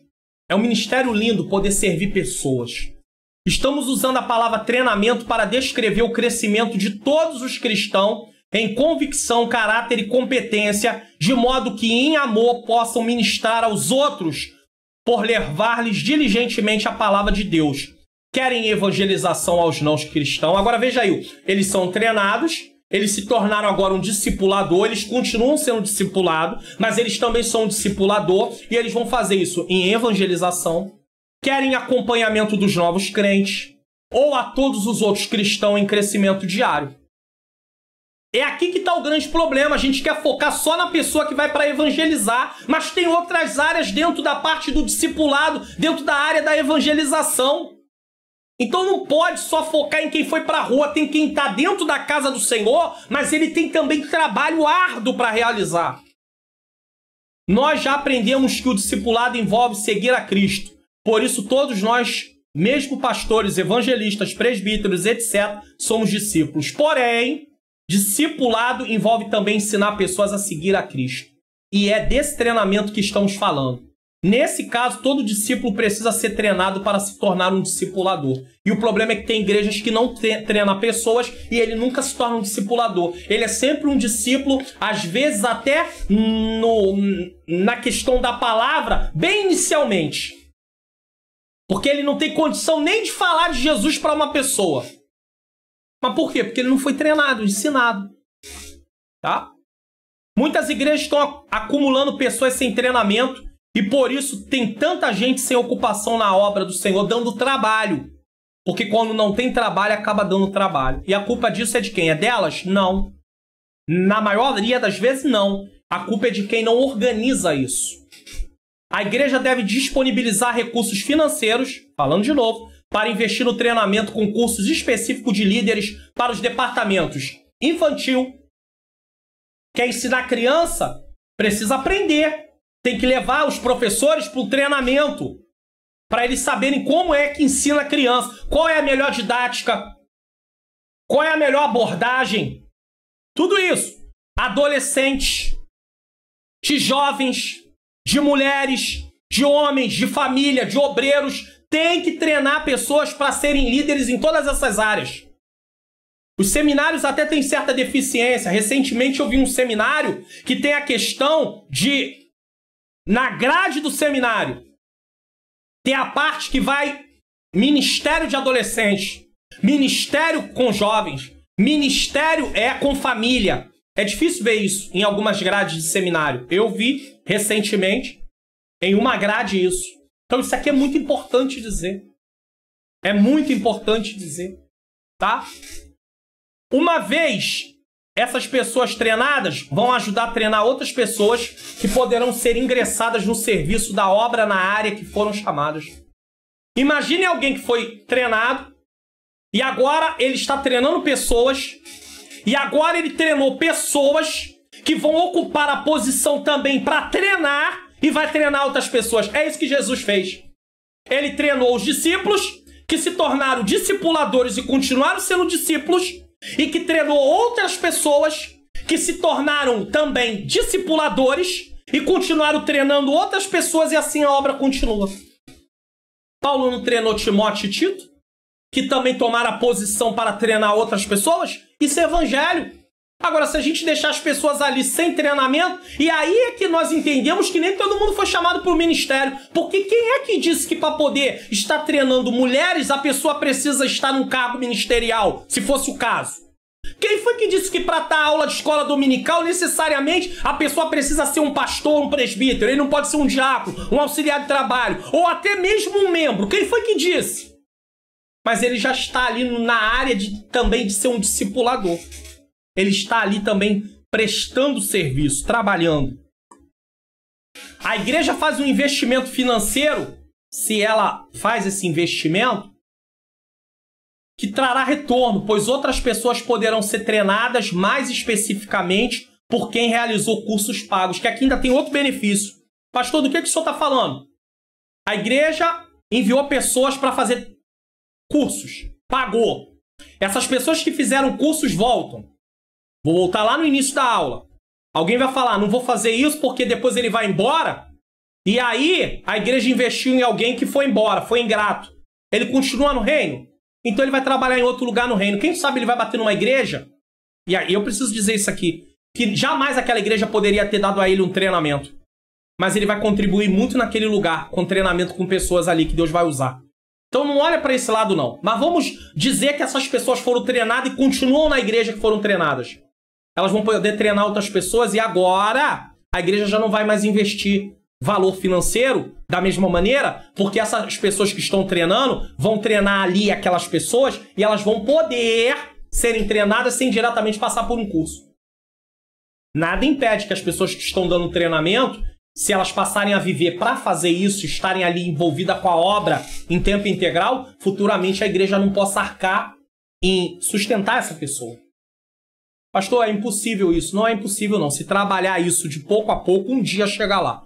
Agora, se nunca tiver essa mentalidade, realmente nunca vai acontecer. A igreja faz um investimento como fomos dito. Já foi dito, né? Vamos partir aqui. Todo cristão é um potencial trabalhador da obra. Então, o treinamento é aquele estágio da vida cristã em que as pessoas são equipadas, mobilizadas a adquirirem recursos e são encorajadas para fazer esse trabalho.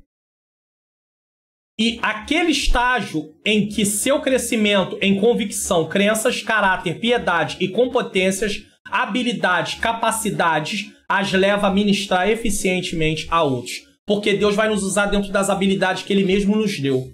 Existem coisas que não têm a ver com dons espirituais, têm a ver com habilidades.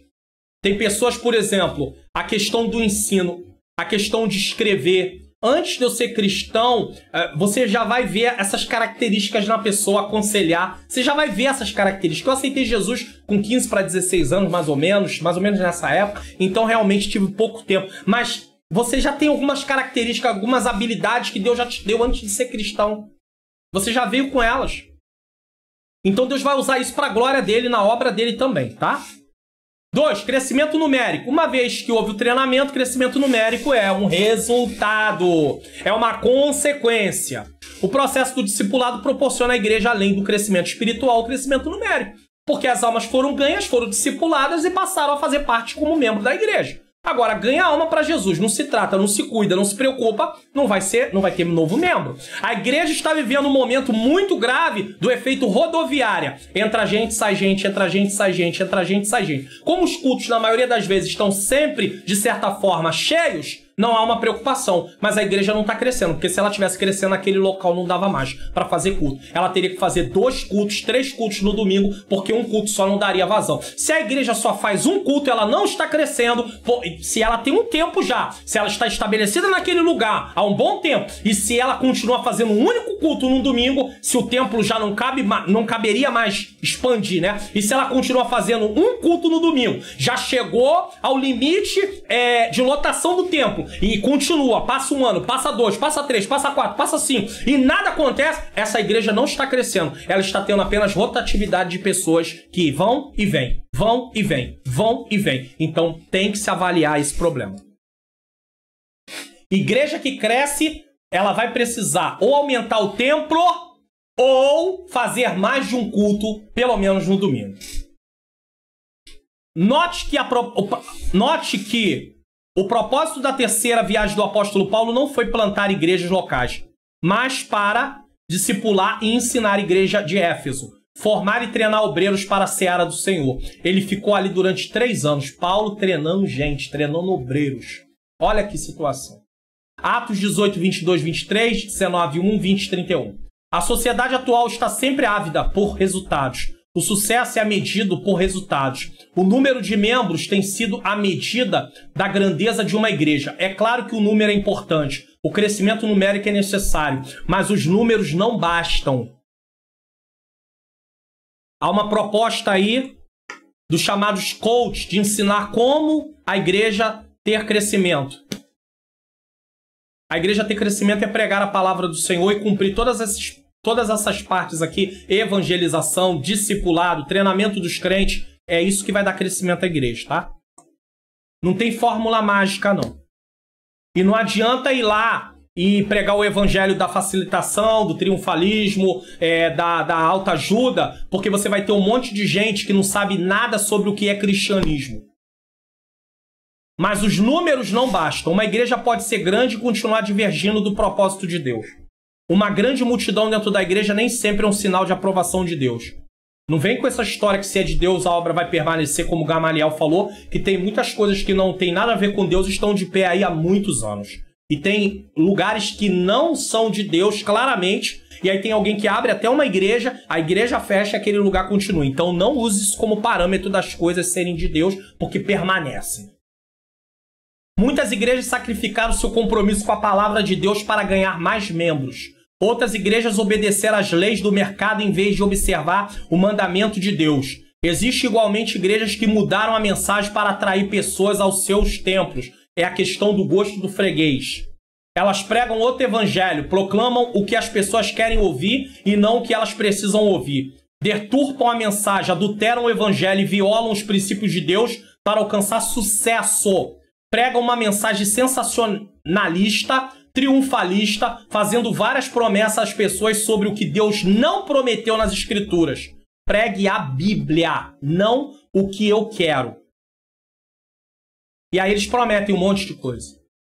E aí dizem, Deus vai mudar a tua vida nessa noite, a noite da virada. Imagine, irmãos, uma esposa que é agredida pelo marido todo dia, essa esposa ouve isso. Ela vai embora daquele culto confiante, que é a noite da virada. E diga-se de passagem, esse marido se diz crente. Mas ela não pode falar nada com ninguém, porque senão a vida dela corre até risco. Ela vive sobre o medo.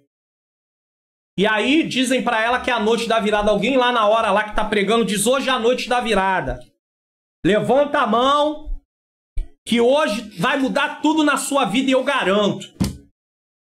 E a irmã vai para casa confiante que aquele marido, quando ela chegar em casa, ele não vai repetir o que ele faz sempre. E ela chega em casa e ela leva uma surra como ela nunca havia levado antes. Ela cobre o corpo com vestes mais longas, e aqui eu não estou dizendo que quem usa roupa longa é por causa disso, mas eu estou dizendo que nesse caso da história que eu estou aqui usando como ilustração, que é uma história fictícia, mas que acontece muito lá cristão, ela se cobre. E ela tem o corpo cheio de hematomas porque aquele marido maltrata aquela esposa. E aí, naquela noite ela chega em casa confiante naquela palavra, triunfalista, sensacionalista, dizendo que hoje muda a minha história, porque foi dito que muda. Só que ela tem a bela surpresa quando chega em casa que ela apanha pior do que ela já apanhou. E aquilo não se cumpre. E ela resolve abandonar a Deus. Para concluir essa história fictícia, sabe o que aconteceu aqui? O que foi dito não foi o Senhor que falou, foi a pessoa que falou. Talvez pode ter sido até um desejo válido de quem estava falando, mas ele usou o nome de Deus. E ao usar o nome de Deus, ele deu peso à palavra no sentido de Deus fazer aquilo que ele estava dizendo que Deus faria. É como se o homem dissesse uma coisa e esperasse que Deus viesse confirmar a sua palavra. Deus não confirma a palavra de homem. Deus confirma a sua palavra. Deus não tem compromisso com o que eu falo. Deus tem compromisso com aquilo que ele diz e que eu falo o que ele diz. E aquela mulher abandona o evangelho e fica frustrada pelo resto da vida. É isso que essas mensagens estão produzindo em pessoas. Cuidado com o que você anda falando em nome de Deus. São muitos pregadores que anunciam em nome de Deus o que ele não disse. Jeremias 23, 25 a 32. Medite nesse texto. O alvo da igreja não deve ser apenas o crescimento numérico, mas também o crescimento espiritual. 3. O exemplo da igreja de Antioquia da Síria. O público da igreja de Antioquia era gentio, identificado como gregos. Atos 11, 20 e 21. O apóstolo de Jerusalém enviaram Barnabé para discipulá-lo. Ao se deparar com um grupo de gregos convertidos, ele concluiu que ninguém seria melhor do que Saulo para ensinar esses novos crentes de costumes estranhos. Barnabé não hesitou em buscá-los em Tarso para essa nobre tarefa. Eles discipularam a igreja durante um ano inteiro. Ele foi lá e chamou Paulo. Paulo era a pessoa mais indicada por causa da formação de Paulo. Deus usa ou não usa essa questão? Desde muito cedo na história do cristianismo, a igreja preocupa com os discipulados, pois fazer discípulo não é a mesma coisa que fazer membros da igreja. Não é a mesma coisa. Uma pessoa pode até aceitar Jesus, se batizar, passar pelo discipulado, se batizar, mas ser membro da igreja é ter uma estrutura, é estar fundamentado na palavra, é ser ensinado na palavra de Deus como ela é, e não em mensagens, como eu disse aqui, triunfalistas, sensacionalistas de autoajuda. Fixando o tópico 3, o verdadeiro discipulado contribui para o crescimento espiritual e numérico da igreja. Conclusão, Deus tem interesse no bem-estar social e espiritual do ser humano. Isso vale para a igreja e para a sociedade. Deus tem interesse no bem-estar social e espiritual do ser humano. Social, então, ó, veja, mais uma vez nós estamos aqui diante daquela questão do cuidado, da questão material, do crescimento na área profissional, de atuar, né, de ocupar determinadas posições, cargos, profissões, que nós reclamamos que pessoas estão usando a posição de forma errada. Então vamos formar pessoas cristãs no sentido de colocar na mente delas que elas podem estudar e ir para lá também. E ser luz lá naquele lugar, tá? Isso vale para a igreja e para a sociedade. A educação com base nos princípios cristãos é importante porque, além dos valores espirituais, porque um cristão numa posição dessa, ele vai levar os valores espirituais. Se ele foi bem discipulado, ele vai levar os valores espirituais. Ele vai se tornar um discipulador naquele lugar, com oportunidade de falar do Senhor para vidas. Contribui na construção de uma sociedade civilizada. A base dos valores morais e espirituais é a Bíblia. Entenda isso. Se uma pessoa ela é treinada, ela se torna um discipulador, se ela ocupa uma posição na sociedade, num cargo importante, ela vai usar aquilo que ela tem como base para realizar o seu trabalho. Então, em nome de Jesus, pare de achar que o cristianismo está apenas envolto na questão da participação nossa em cultos, em serviços da obra, em evangelização. Também temos que fazer o discipulado, que é o tema dessa lição. Mas também a área social em si da vida cristã. Porque a vida do crente não é um compartimento. É uma vida só. E ele precisa glorificar a Deus em todas as áreas. Ele pode ser um bom aluno na faculdade, um bom aluno no ensino médio, um bom aluno ou um ótimo aluno no ensino médio, na faculdade, no cargo que ele exerce, seja lá o cargo que for, a profissão que for. Ele pode ser um ótimo pedreiro, um ótimo servente de pedreiro, ele pode ser um ótimo professor. Enfim, ele pode ser um ótimo auxiliar de serviços gerais, não importa. Mas nada impede que ele possa ser ensinado, que ele pode crescer mais do que aquilo. Ele pode. A igreja precisa trabalhar em cima disso também. Chegamos ao final da nossa aula. Deus seja louvado por isso, glorificado por isso. Na nossa próxima lição, nós vamos estudar voltados os olhos para a bendita esperança. A aula de hoje levou mais um tempo, irmãos, porque é impossível falar de um assunto como o de hoje, tá? Sem levar o tempo que levamos. Então, na próxima lição, nós vamos tratar disso e é a última lição do trimestre. Vamos encerrar o trimestre. No próximo trimestre, nós vamos estar tratando sobre dons espirituais e ministeriais. Eles vão continuar aí abordando a questão do pentecostalismo. E nós estaremos aqui se o Senhor nos permitir. Vamos fazer uma oração. Eu quero agradecer a você. Não esqueça, se inscreva no canal, ative o sininho das notificações, pega a aula, vai lá, ó, tem lá compartilhar, vai lá no seu Facebook, compartilha lá, vai lá no seu WhatsApp, no seu status, coloque lá, compartilha lá a aula, fale, divulgue, ajude que pessoas sejam discipuladas. O conteúdo dessa aula aqui de hoje, ela pode ajudar líderes a mudar a mentalidade da obra, no sentido do que eles vinham para a obra. Isso pode ajudar muito, muito, muito, muito. Senhor Deus e Pai, eu quero te agradecer por esta aula, quero te louvar, te bendizer por tudo que nós temos aprendido aqui. Que o Senhor possa continuar aplicando aos nossos corações as verdades ensinadas. Que nós não possamos apenas evangelizar, mas que possamos aprender a seguir a Jesus, ser um discípulo, mas que possamos também aprender a discipular. Que sejamos treinados para isso. Aplica isso no coração das lideranças, daqueles que têm responsabilidade, Senhor. É o que eu te peço e já te agradeço em nome de Jesus.